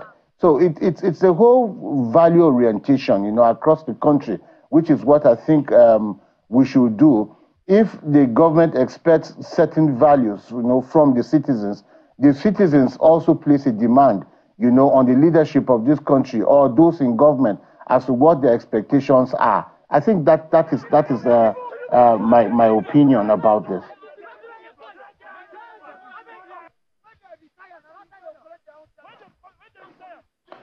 Okay, well, in terms of how this is expected to turn out moving forward, yes, you had earlier said that the president needs to, at some point, weigh into all of this matter.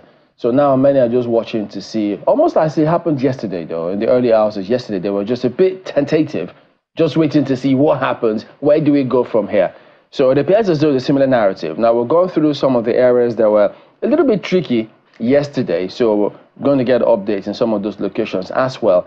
So in the event that this doesn't happen, how do you see it happen? If the president doesn't speak to the people today, is this likely to go, what, further south, or will the people just think, maybe we've made our point, let's hold off?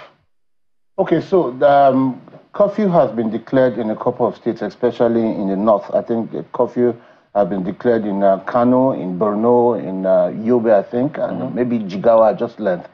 That alone should give the government an indication of where this is headed. You know, the best time for the president to have spoken to the Nigerian people was yesterday. The next best time is today.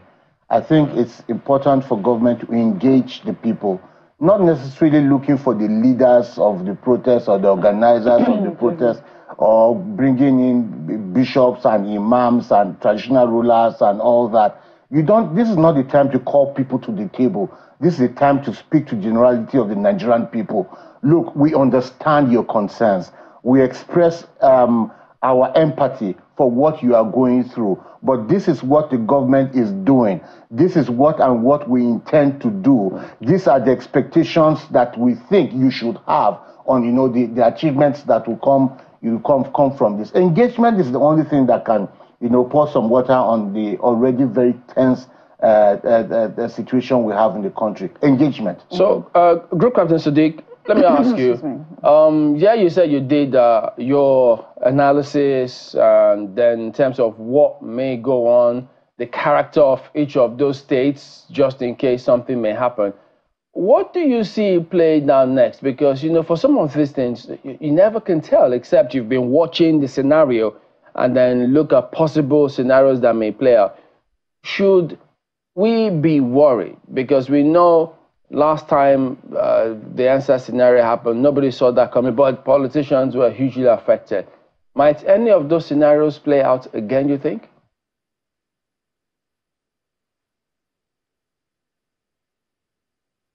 The situation is still ongoing. It is very difficult for someone to stick out his neck and make a prediction. I am the first to admit that I have been asked by several media before whether this demonstration is going to be very effective or nationwide.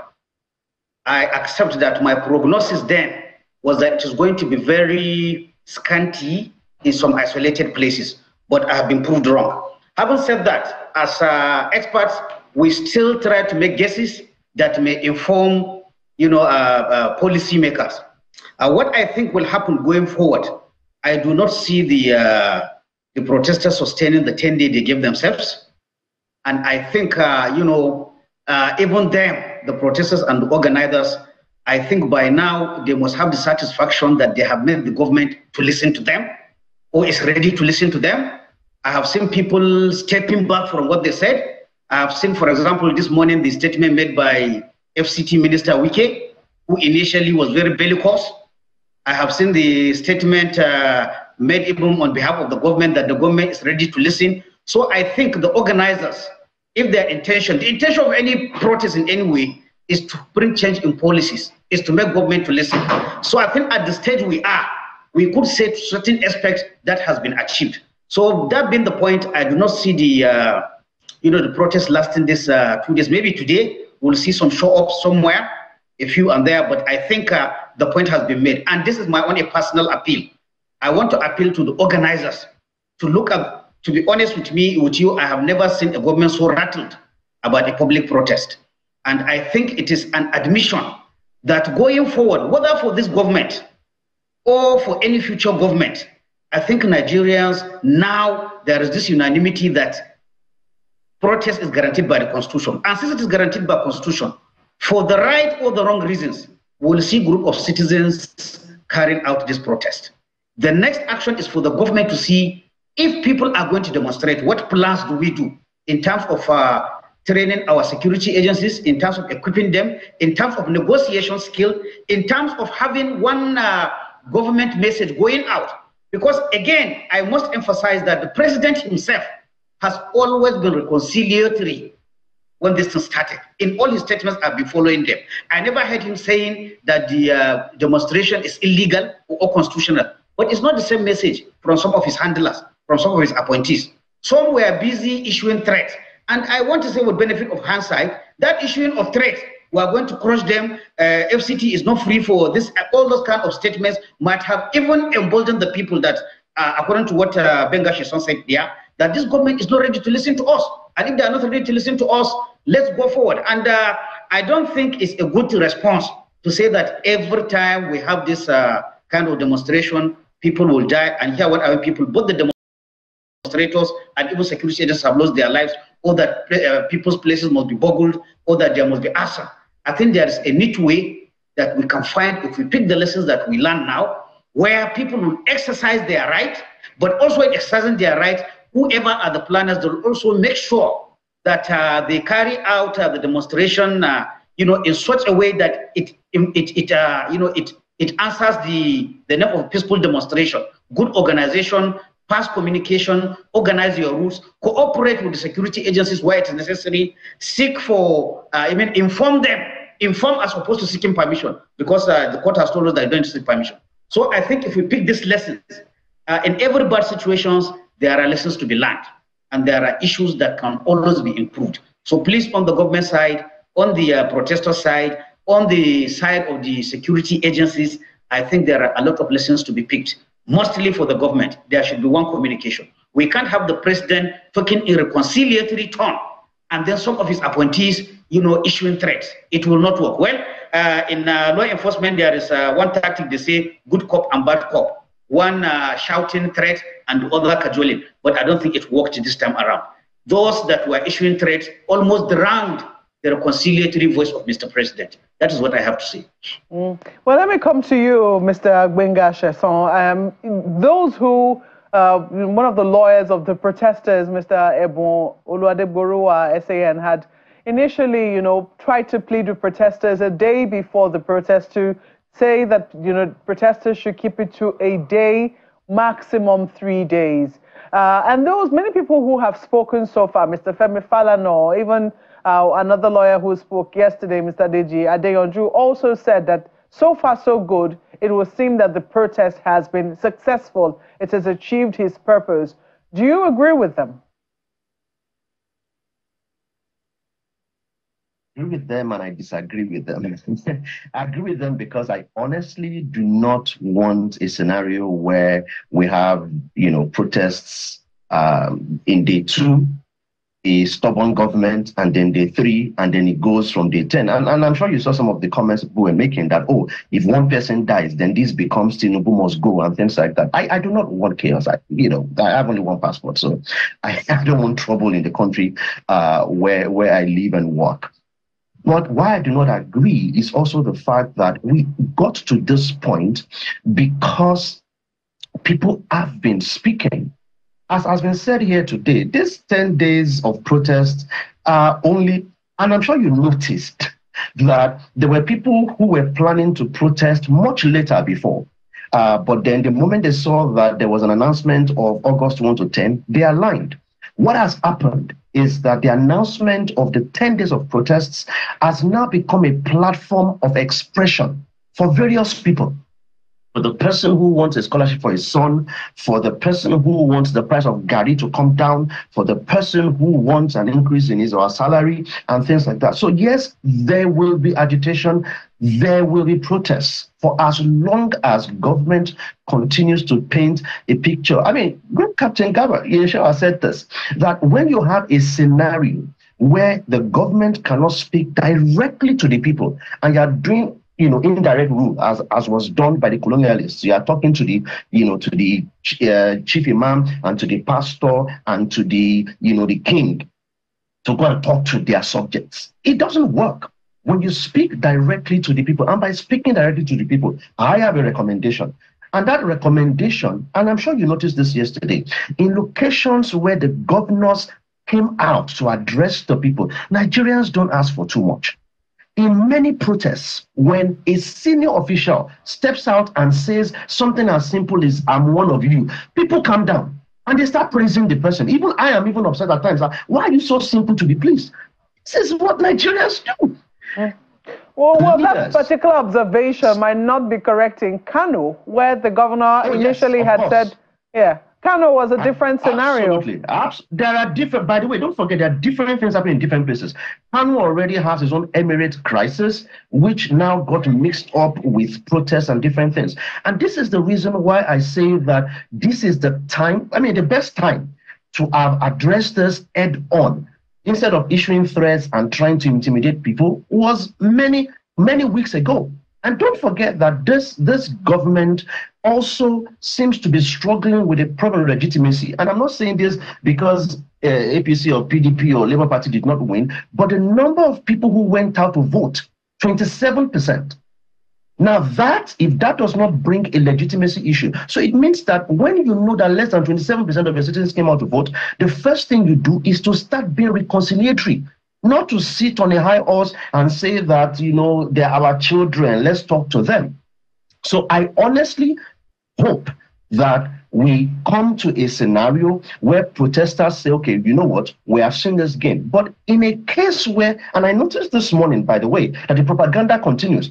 The government has now started this thing online where they are sharing information about what the government has done to address the issues of protesters. Instead of speaking directly to people, you are going online to sponsor adverts to announce the things that you have done, including the things you announced after the protest started. So I agree with those who have said, let's calm things down, let's make sure, because nobody wants scenarios where people get shot and are being killed and all that. I saw a video that broke my heart yesterday. A citizen that kept shouting, please, no sir, no sir. And then the next thing we saw was that the person had been shot by the police. This video could have been from 2012, could have been from 2015, could have been from yesterday, but this is the point where the government bites and says things like, we are sorry, because at times what you need to do is to apologize for being silly. What you need to do is to admit, now that Wike has said that they want to dialogue, the Senate president is saying, I hope he didn't say it, and I'm hoping that the pictures and the text and the report from the media, and I'm hoping that it was misquoted, that when you go out to protest, you will be eaten. But I'm not surprised. Worse has been said by many government officials. So the time to be reconciliatory, the time to reach out and speak directly to the issues and to say, listen, in the immediate term, this is what we are doing. And this is what I will close with. Every time government says sacrifice, sacrifice, sacrifice, I'm a leader of sorts myself, even if at least in my own home or my organization. And I know that leaders eat last. If you want Nigerians to sacrifice, what sacrifice have you made? We're hearing stories. I don't even want to mention the VP's house and how many billions, because that's absurd in itself. I don't want to mention the presidential jet that has allegedly been bought, but I want to mention the fact that if you don't cut the cost of government, you have no right to tell citizens to sacrifice. Right. If you call yourself a leader, and we can see your lifestyle has not changed. In fact, your skin is getting better. Your health is improving on citizen taxes. Well, valid points there, Mr. Chesson. Well, you did mention them without mentioning them. And those are the things Nigerians look at, they consider, and they just try to reconcile it. Again, very valid points. But we'd like to hold off for a minute as we head over to the streets now to see what the situation is like. We have live from the Ojoduberga area of Lagos, our correspondent, Kelly Agiga, who joins us now on the show. He's been, of course, moving around, monitoring the situation in the nation's commercial capital. Well, Kelly, speak to us. What is the situation where you are in terms of business, and have you cited any sort of protester there, Kelly?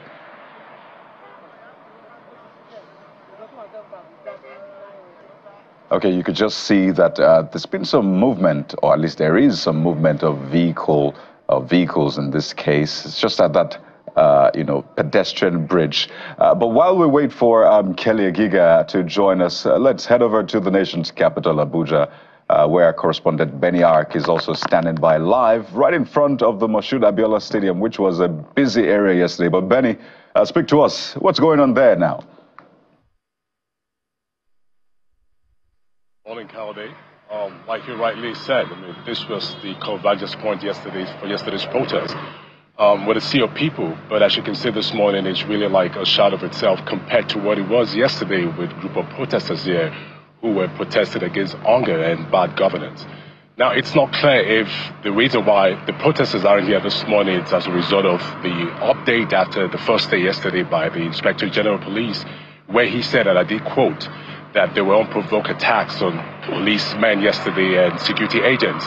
And he called and gave an advice to the protesters not to bother and that they're not going to have it. So it's pretty much unclear why there are no people here this morning.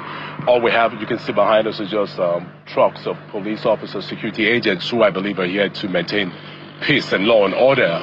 But as it is right now, the Moshood MK Abiola Stadium in Abuja is a ghost town. No protesters in sight. What sense are you getting of, other parts of the metropolis, other businesses out, shopping malls, markets, are people out and about their normal business of the day? Interestingly, this morning on my way to work, I did notice a few filling stations, a few stores that were shut down yesterday, opening for business. So I'll say, in comparison to yesterday, a few business places are opening up. Filling stations are selling fuels to cars, as I noticed on my way to work. So it's a difference from what yesterday was, which was almost a complete shutdown of businesses and offices. But as the Federal Secretariat this morning, it was still a ghost town. No activities going on there. All right, Benny, thank you for your reporting. We'll touch base with you in case anything develops from there. Let's come back here to Lagos and head to our correspondent, Kelly Agiga, who is at the Berger area of Lagos. Kelly, if you can hear me, bring us up to speed as to what is going on where you are. Well, absolutely, Jeff. Unlike Abuja, this is Berger. And of course, it's a boundary area between Ogun State and Lagos. It's also a connecting point because underneath here to my right takes you to areas like Isheri, Magodo, and all of that. To my left here, underneath the bridge as well, takes you to areas such as Ogba, Grammar School, and all of that. But take a look at the buses parked under here, loading passengers. We can see some have luggages on their heads. It tells of the business activities beginning to resume here, because 24 hours ago, when the protest began yesterday, it was absolutely not what we are seeing now. People had free movements yesterday. We didn't have this kind of numbers here as were reported yesterday, but now business activities are beginning to gradually resume, as you can see here. Passengers, some persons are moving, going about their normal activities. I must mention that this is not 100% yet, because it's always a busy area, the Berger area. If you're familiar with Lagos, you know that Berger is always busy, very crowded, especially rush hours at this time like this, when people are headed for their places of work and businesses and all of that. But gradually, 24 hours after the protest began, businesses are beginning to resume. As we can see here, movement is ongoing. To my extreme right as well here, some vehicles outbound Lagos, some of them destined for places like Ibadan, Abeokuta, and all of that. They are loading somewhere to my extreme right there, as we can see. So that's what the story is like here at the Berger area. From here, we'll move on to Ojota, where the protest is supposed to hold. Let's go check things out there and see how it's ongoing over there.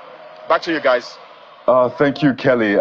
We could see the armored personnel carrier, the IRS armored personnel carrier, just at, the extreme left of the screen. But that's usually there, if you're familiar with that area. But get back to us when you have more, particularly as it concerns the protesters, whether or not they will converge. I know your next port of call is the Ojota area. So thank you for your report, Charge, Kelly. We'll touch base with you in a moment.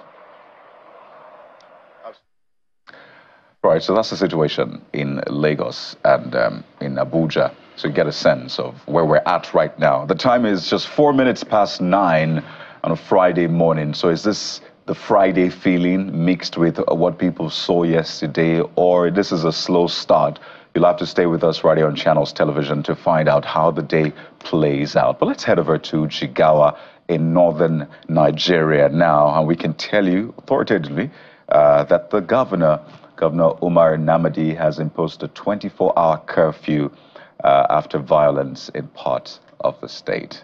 Now take a listen. We feel that this protest will not be a solution to what people are demanding or asking for. We are all Muslims, and we believe that there is nobody in this world that can put hardship on you, only Allah subhanahu wa ta'ala, and it's only Allah that can rescue from that hardship. Therefore, protest is not a solution, and it will not be a solution. We realize that how people use young, small boys to achieve their objective of vandalizing and stealing people's property. This is not part of our culture, and this is not part of our tradition. Therefore, we feel as a government, we should not allow this thing to continue unabated. As a result of that, we are introducing a 24-hour curfew in Jigawa State. And this curfew will continue up to the time we have reviewed the situation again with the security agencies, and we feel it's time to relax it. But for the sake of Friday prayers, we are relaxing the curfew from 12 noon to 2:30 p.m. And from there, to allow people to go to the mosque and pray for the state and pray for the nation. Therefore, but after 2 p.m., the curfew will continue. We pray that people will obey this curfew and ensure that they stay at home and observe the curfew. I want to use this opportunity to thank our traditional institutions, thank our ulamas for their support and for the way they call on people to restrain from this kind of protest. We pray that Allah will continue to give us peace in Jigawa and in Nigeria in general. Although you have the governor of Jigawa State clearly frowning at the protests, saying that this might not get the result. So 24-hour curfew has been imposed in Jigawa State, but it will be relaxed for prayers just later today. But let me go to Group Captain Sadiq Shehu, retired Group Captain Shehu. Listening to the governor of Jigawa State, you can hear the frustration, and one wonders how this will be received, because for a lot of them, they had said, well, you can go ahead and protest peacefully, but for him, he's saying this is not working clearly. So there's the balancing act, allowing people to voice their anger, in this case, to voice their discontent. Then on the flip side, saying, well, you can't do this anymore. So how do you appropriately balance this so we don't have a worse situation on our hands? Because some might interpret this as government trying to stifle free speech in this case. Group Captain.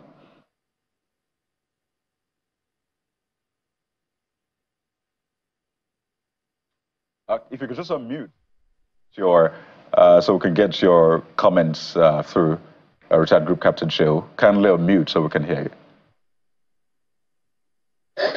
I said, since we have agreed, there seems to be unanimity among all stakeholders that the Constitution guarantees the right to hold demonstrations, but we believe the demonstration being here is peaceful demonstration. So we have to ask ourselves, for a governor who says that demonstration, or authority who says that the demonstration is no longer going to be peaceful, then again, he has a duty to ensure that either the demonstration does not hold, or he increases other security measures to ensure that there's no breaking of law and order. Peaceful demonstration is also known as peaceful protest or non-violent protest. It is a public display of group opinion on a specific issue conducted without violence or aggression. There are certain elements that constitute what a peaceful demonstration is. And where they are missing, I think the authorities again have a right to protect other citizens. There must be non-violence. There must be absence of physical aggression. There should be no threatening behavior. There must be lawful assembly. There must be permits or permissions and compliance with local laws. Even though, okay, we have heard in Nigeria that permits for police policy is not there, but in some countries it is there. There must be orderliness. There must be organized conduct and controlled crowds. There must be respect for both public and private property. No vandalism. In fact, there's an element of even cleanliness in a well-organized protest or demonstration. After that, the people should go to the street and sweep away any excessive, baggages they threw, like bottled waters and the rest.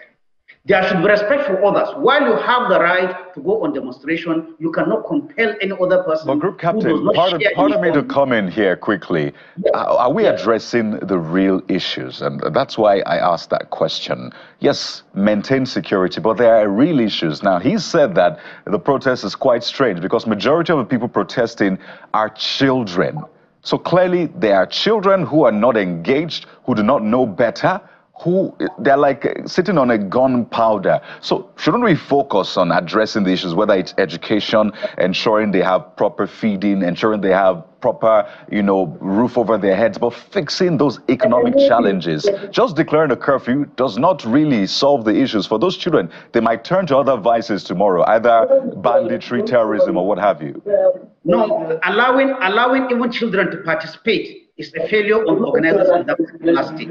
A responsible organizer of a demonstration should not allow children of minor age to be taking part in the demonstration. Yes, they have their problem of lack of school or malnutrition and the rest of the problems that bedevil the northern part of the country, but it is for the elders to speak on them. That's why when there is anything legal, a minor is not supposed to sign somebody who's an elderly. So if they are speaking, it should be adults speaking for them. It is irresponsible for parents, for guardians, for the organizer of demonstration to allow children to take to the streets. Because there's always the danger that there will be altercation between security agencies and the people that are demonstrating. So honest, I think for Jigawa State in particular, if he says that there are minors there, before we even think of solving the problem of the minors, there is an element of irresponsibility to allow children to be participating in these demonstrations. Group Captain, there's one more thing I would like you to speak to that came from the governor, which he mentioned to the fact that more like saying relegating government responsibility to deity. If you listen to him carefully, where he was talking about hunger, it's only God that can cure hunger. What is he trying to say there? Well, I am from the north. I'm a Hausa man. Sometimes we have some belief that are fatalistic. Yes, it is God that brings things, but there are things that man can do. So, with due respect to His Excellency, I think it is not enough to say that it is God that can cure hunger. Yes, it is God that will do it, but you do it through human elements. And when you are the governor, when you are the local government chairman, when you are the president, there is a lot that God can do through you to solve hunger. It is not saying that the God Almighty is the one to solve the problem. I will not agree with that. It will be like a dereliction of duty. And I think even the governor, by the time he reached back what he said, I think there will be a decision. Like I said, there are some element of fatalistic behavior that it is my fate or it is my portion. Like some people say, there's nothing I can do. You can change your portion. All right, still on the protest yesterday and how it played out. This time I'm coming to you, Mr. Meifata, and you were directly affected yesterday to the effect that some properties in a particular local government in Niger State was reported to have been vandalized by some of the protesters. And that speaks to security and the capacity for the security agents to manage the situation. There were observations made about inadequate manpower and, in fact, equipment, in the form of canisters, availability of canisters, and other equipment that they deployed, to manage the situation. So, in terms of the capacity for security agents, what were your observations, and what does this mean, for local government in Nigeria, across the country, to respond to the situation in the absence of this continuing conversation about state police? Yeah, first of all, we need constant engagements, most especially with we at the grassroots, because we know we get feelers directly from people at the grassroots on which area or which areas in terms of security that needs improvement. So what I can say is, security is the responsibility of all the tiers of government. We don't need to live like the security agents in terms of their equipment, in terms of their training and retraining, in terms of imbibing the culture of tolerance and other social needs that would polish them the more on how to handle this kind of protest. So we all need to contribute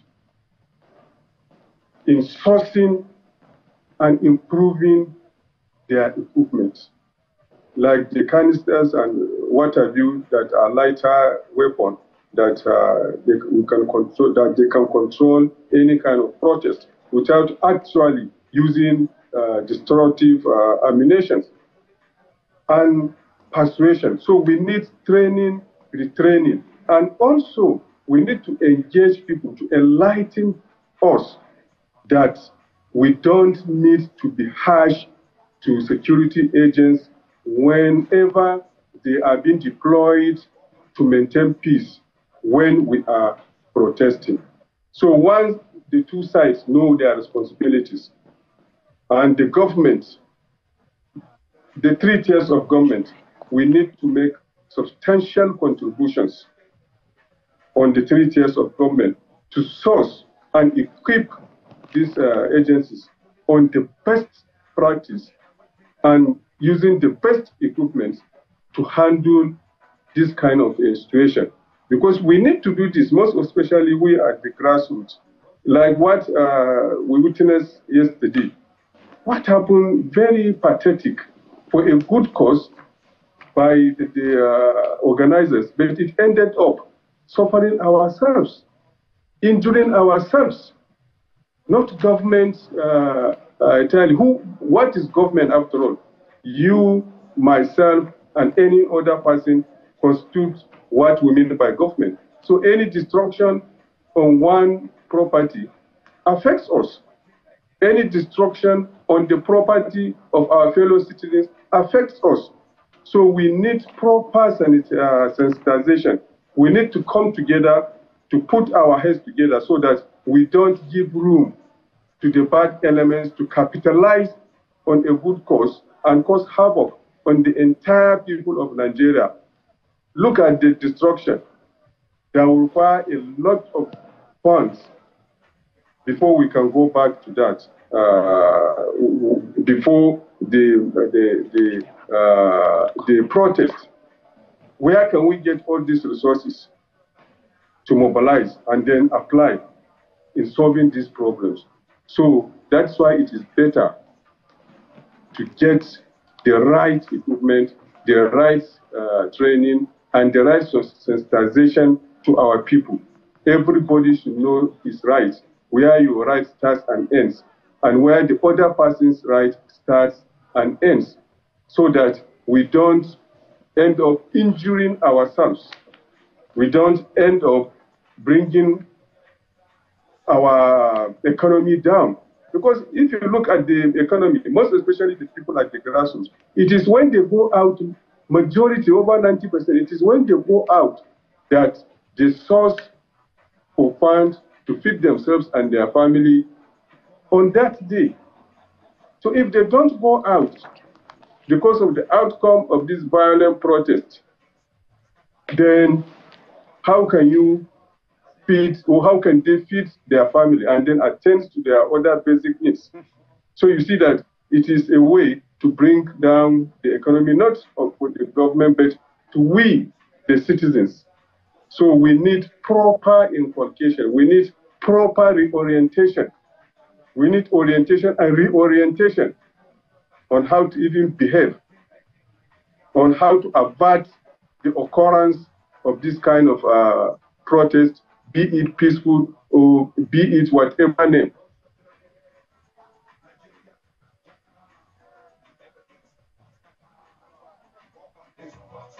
Well, well, indeed. Well, I know that there's still so much to be touched on. And of course, we still intend to bring you updates as to what is happening in different parts of the country. Yes, we've heard what is happening here in Abuja. The Moshood Abiola Stadium right now is looking pretty empty. Our correspondents have been there. But we're still trying to keep you up to speed with what transpired in the Lugbe area of Abuja last night. And we're still trying to see if we can get in touch with the Commissioner of Police here in the Federal Capital Territory because, yeah, the visuals that you see there, what was reported in the media yesterday night, people who passed that road in the middle of the night reported that it was difficult to get through. They had a situation where hoodlums were said to have been throwing stones at commuters who were along the road. Quite a number of commuters reported this, with gunshots ringing out. You can see people running for life. So it's unclear if it was gunshots or if it was tear gas. And if it was tear gas, clearly that certainly will be from the police. So we did talk to the police behind the scenes. So what they are saying is that there was no quote-unquote gunshot, as it were. But what we're hearing now is what we're hearing. Now, what are we hearing? So for them to put a definition to it is where the challenge is. So trying to get a hold of them so they can explain all of these scenarios. Because, I mean, journalists across the country, different parts, even in FCT, they tried to go cover, report the IGP's briefing. So they had to go back. Yes. So going back was a little challenging. Now, maybe we should talk a little bit about Lugbe scenario for those who have been to Lagos. Because usually on the day that there isn't protests along that road, you know how Oshodi used those days? Indeed. It's a similar The Oshodi character. Road will be a perfect example because to get into the Federal Capital Territory from the airport, there is no other route, I'm afraid. You have to go through the airport road. It's also known as the Umaru Musa Yar'Adua Road. That is what it is officially known as. But I mean, as with many other things that we do in Nigeria, we tend to call them by the names we want to call them. So one way to describe it is the Central Airport Road leading all the way from the airport to the city gate, leading up to the Moshood Abiola Stadium at the city gate. That's Umaru Musa Yar'Adua Road. And in the middle, Lugbe is right smack somewhere in the middle. So this incident was said to have happened around the car wash area along that particular expressway where you normally will have quite a number of people who usually hang around. There are a number of settlements around that area as well, cordoned off the expressway. So it's unclear what really transpired last night, and it will be very, very important to get clarity on what really went down last night. A lot of commuters reported that they couldn't get through that road. So we will be working behind the scenes. We're still expecting a brief from the Commissioner of Police. We've also sent our correspondents down that road to, at least bring you an aftermath. Because, as I said this morning, I can report very clearly. I know what I saw. Remnants of bonfires lit with tires at different points, up to 5 different points along the particular expressway yesterday. So there's something that really transpired, and it will be very important for us to have clarity on what transpired. Now, this morning, what we've seen is the calm. People have, come up with different, pleas that perhaps, a day is enough for this to have happened. Whether it has achieved the results, we'll now wait to see, because the protesters had a list of demands. While it is that government is saying that, they have heard, we still have our guests here with us, even as we're beginning to wind down on this particular session. We really have to thank you for your patience with us, our guests who have been here, online and also in the studio. But let me quickly come to you, because you said something. Part of what we've seen has caused this, this uproar now, this protest all over the town, is the removal of fuel subsidy, which has caused a cost of living crisis.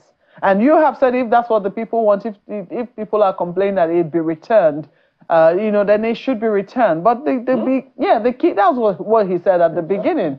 The key question then will be, do we really understand? Do the people understand why it had to be taken away in the first instance? And if you're saying it should be returned, how will government fund it? You see, the man on the street does not understand the economic indices of what fuel subsidy removal is, all about. The man is only interested in what the implications of the floating of the currency has done to inflation. If you begin to reel out the figures, this will bring this will bring that, the man who's on the street doesn't really understand that. Look, let's speak to the issues exactly. The government owes the citizen the duty of care, and care only comes with listening. If the removal of fuel subsidy the accusation was that a very few set of people were feeding fat on the proceeds of fuel subsidy, and then you are removing it because you want to make savings. And those savings are directed to state governors who are not applying the funds in the way that will bring direct, derivatives, to the ordinary man on the street. Then the whole aim is defeated. Quite a number of governors have, said that's not true, that's not the real situation with them. I mean, we saw a number of states where, it's not to say that in the states where there are protests, the governors are not living up to the expectations, but there are some states where there were no protests at all. So can we really say that people really understand? Was it really about the state government, or was it really about the need to make savings, or the fact that the state, that's Nigeria as an entity, could no longer afford subsidy the way it was being applied on petrol? When you go down the ladder, to the states and maybe even to the local governments, political implications begin to, trickle in. So whether there was protest in Benue, or there was no protest in Akwa Ibom, or there was protest in Nasarawa, and there was none in Kaduna, there's several, cultural and circumstantial, indices that will apply at that level. It doesn't necessarily mean that where people did not protest, it means they are comfortable. The hunger in the country spreads across all strata of society, across all shades of political divides. Everybody is affected. Look, if I would speak to the government, I would say, President Bola Ahmed Tinubu, if the removal of fuel subsidy is not working, please reverse it. It will not take anything. You can rethink it. Look, we have a lot of people in government who are economically endowed to the extent that they can rethink another way out of it. Look, if you crash the price of diesel and you crash the price of fuel, right now, and then you stop the floating of our currency, there are certain things that we are thinking in the room that the man on the street doesn't really understand. The man wants to understand that the price of gari is going down, the price of rice is going down, the price of beans is going down. That's what's important to the man on the street. And I think that is what the government needs to listen to. That's all. All right, so let's talk about Borno State as well. Yeah, we have told you about what's going on in Lugbe area, the images that came through from yesterday. We'll get back there this morning. We understand it's Lokama. But in Maiduguri, this is what you see today after yesterday, where there almost concerns about curfew, what's going to proceed moving forward. Yeah, it will need a second look to find out what are those things on the floor, what's going on. So, how are people going about their duties there this morning? So, those are the those rocks images on the road. What are those, and what exactly would they be? Is it so people cannot drive on the road, or people cannot move? Because we know that a curfew, a 24-hour curfew, was declared in Maiduguri. So it's unclear if this is, who has put the stones on the road? Is it government? Is it the people? What precisely is this meant to achieve? So that's the challenge of what you're going to face in wherever you are. You need to make calls, get inquiries before you hit the road. So because if you see a congregation of people there and you have all of these things, you know that you can't speed past all of this. You will definitely slow down, and so be cautious wherever you are when you intend to go out there. So from Maiduguri, Taraba, also another scenario where lots of people also did go out there. So we're going to go there now and take you through the latest developments concerning what is going on in Taraba State. We have no basis for protests.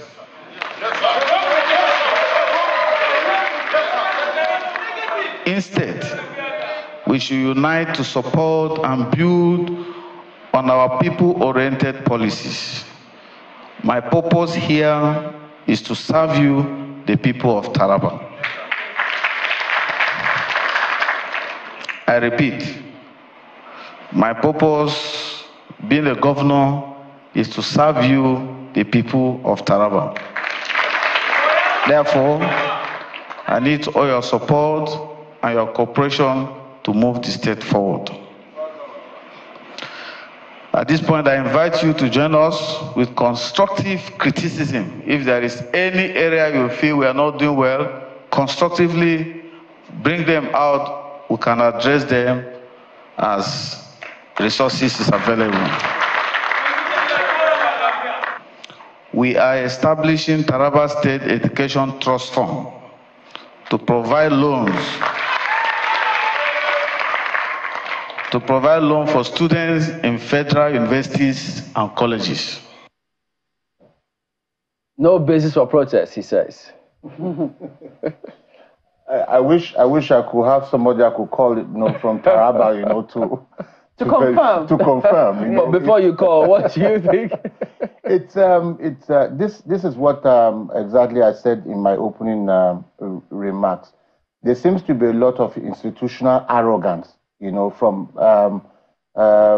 some of our leaders. How can somebody who is a sitting governor at a time like this, understanding the sensitivities of what is going on around the country, will say there's no basis for protest? Is Taraba State isolated from what we are experiencing in the country? It's more or less living in a fool's paradise.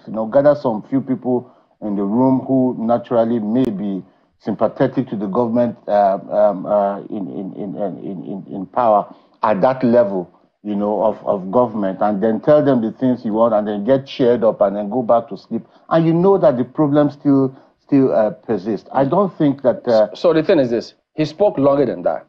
So could it be that he's speaking in context or in consideration of the policies and the programs that he's putting up in the states, and things that, look, with what I am working on, with the plans that I have, with what I intend to implement further, he is confident that it will serve the people? What if it was that context? Does it still mean that, well, that notwithstanding, still doesn't suffice? The mood of the nation right now requires some level of empathy, not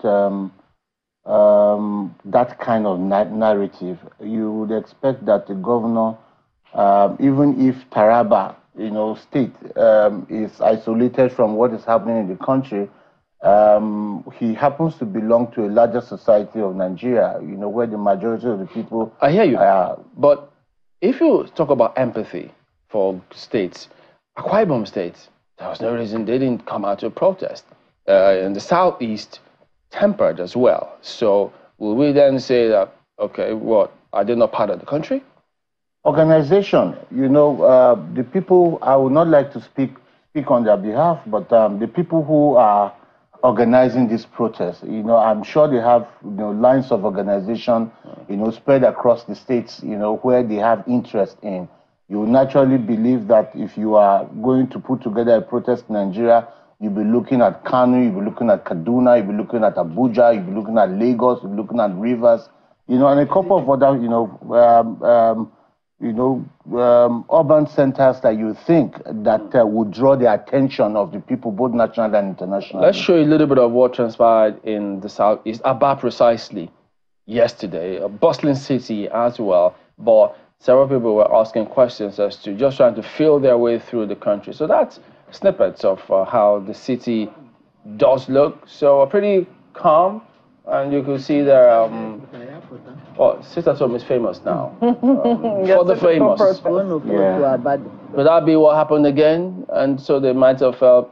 I think this might have fed into probably what Group Captain Sadiq was talking about. I'm going to go to him now in terms of who is his prognosis of what he might have seen. In fact, let me go to you, Captain Sadiq. Could you talk to us? When you did all that analysis and you looked through parts of country, you talked about the prevailing circumstance politically, economically, socio-culturally in different parts of the country, and as to why there may or may not be the kind of protest that people expect, and even if it happens, the nature that it was going to take. So perhaps the overarching one might be in the southeast will be what? This is at home. In fact, reading along the line, several people kept on saying, look, we've been protesting for a long time, just that the other parts of the country just may not have paid enough attention. And probably they might have thought, we don't want another python come dancing somewhere here.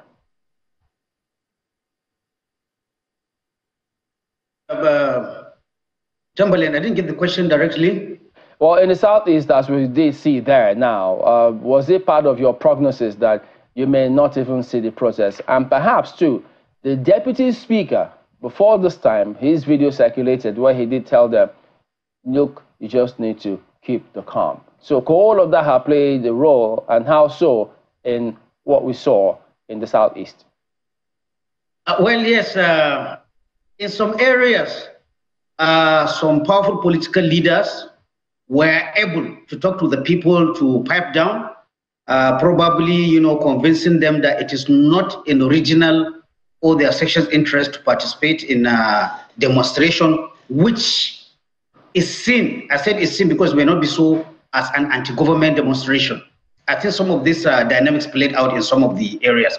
However, again, we see that in some areas, despite the intervention or the talk by some well-known political leaders, like in Kano, it still didn't work. So again, like I said, it's a very difficult, picture to form, different pictures in different places. However, common sense will dictate in areas where socio-economic indices are lowest, there is tendency to be the demonstration taking place and also getting violent. Because again, like you cannot, while some will come out on altruistic or reasons of certain issues that they see, right? Some people, it's only hunger that is driving them. So in areas where the economic indices are very low, there is tendency for people to foray into looting, into carrying of things. Speaking about that, yes. What is it that we may have missed, either as a country or so to speak, in the North? Because when the ANSAR scenario happened, you had several perspectives. So I'm thinking, well, they didn't get as much participation as people expected, and they're usually very conservative. But this time, it appeared as though it was all let loose. Yes, very true. You see, this is our recent history. The NSAS, with respect to people who organize the NSAS, it had, the government was able to spin a theory that it was done because a certain person is in government and he wants it to be toppled. But the organizers of this time around, they were able to get buy-in from across the country, probably because of the, again, current economic hardship.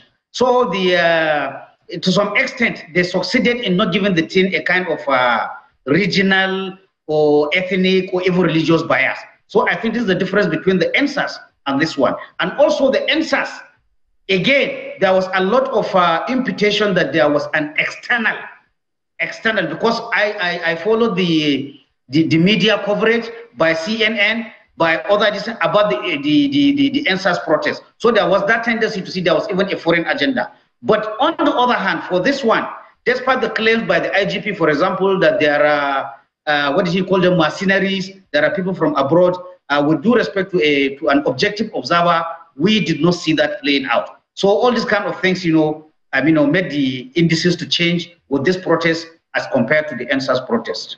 Well, Mr. Chasson, for you, having seen what transpired yesterday, in fact, the build-up as well, and probably today, and if you could perhaps, in consideration of all of that, and talk about what you want to see moving forward, has any point really been made? Because we hear some persons say, look, even if you don't protest, you made your point.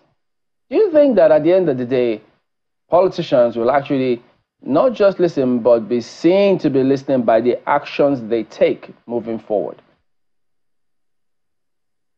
Like I said earlier, it's almost a little too late to try to pretend that you're listening. But the good news is that it's not too late. It's not too late. The first thing that needs to happen is a demonstration of leadership. And I keep saying this. As long as the cost of governance is high, as long as we still, keep seeing SUVs bought for parliamentarians and millions of naira, some of those pay slips may not be real, but they are not far from the truth, because we saw a legislator saying yesterday that, I only get 1.3 million naira. And I suspect he did not realize what it sounded like when he said just 1.3 million, especially in Nigeria today. So the first thing that needs to happen to demonstrate that you are listening is to show, to show that you are also sacrificing. The president keeps saying, Things like, I'm one of you, I know where the shoe pinches. No, sir, you don't. You don't. Because as long as citizens keep saying, and by the way, my bigger worry is that we still have these protests that are announced in advance, 10 days of protest and things like that. I hope that we will not come to a scenario where people will just meet themselves at protest grounds because they are angry. And at that time, everyone will be in trouble, because if you are seen as the elite, you'll be seen as part of the problem. And I always remember people of Occupy Nigeria in 2012. This was 12 years ago, where one of us, one of the people who were, coordinating and making actions, was driving his or her car, let me not mention her gender, from Lekki to join us in Ojota. And then the person got to a certain junction, saw people protesting, came down from the car, went to meet them and said, "Oh, I'm one of the organizers. Thank you for coming out." And they slapped her. They slapped her because they were looking at her coming out from an SUV and saying she was one of them, and she got the message eventually. I do not encourage violence, and that is the reason I'm saying the best time to have demonstrated that government was listening and is willing to talk to people was many weeks ago before we get here. But now it's not too late. Number one, 3 quick things from me. Number one, demonstrate leadership by showing that you're truly, this time, cutting the cost of governance. The other experts have spoken earlier and have said, if the president needs to reverse some decisions, he should do that. But first of all, demonstrate the cost of governance. And secondly, show that you are listening. All this arrogance of, the IGP coming out to say, if you're not careful, we'll bring the military, and threatening people to say, please stop that, calm down. Listen to people and let them know that you've come down from your high horse. So, number one, demonstrate cost of governance is coming down. Number two, listen to the people. And number three, repent. Stop being reactive all the time. Make sure that when one person, all this one that people are speaking and you're saying that they are sponsored by Peter Obi, they are sponsored by this person. Next time, before you say they are sponsored, ask yourself, what are they saying? Is there any valid point in it? What do we need to do? The best time to plant a tree was 20 years ago. The next best time is now. Cut the cost of government. Stop living large and expecting citizens to sacrifice. This is the Federal Republic of Nigeria, not the palace of the people who have access to power. All right, that call for repentance will anchor at that point. Mr. Gbenga Sheson, Executive Director, Paradigm Initiative. We've also had the National President, Association of Local Governments of Nigeria, ALGON, that's Aminu Maifata, as well as retired Group Captain Sadiq Shehu, Security Consultant, CEO, Conflict, Security and Development Consult. And then Mr. Uta here thinks that Taraba State Governor cannot say that there is no reason not to protest. So maybe he needs to speak a little further and clarify what he means by you have no reason to protest. Comrade, thank you for coming on, Mr. Uta, as well. It's a public affairs analyst. Thank you very much for having me. So we will be back in just a moment. Stay on with us.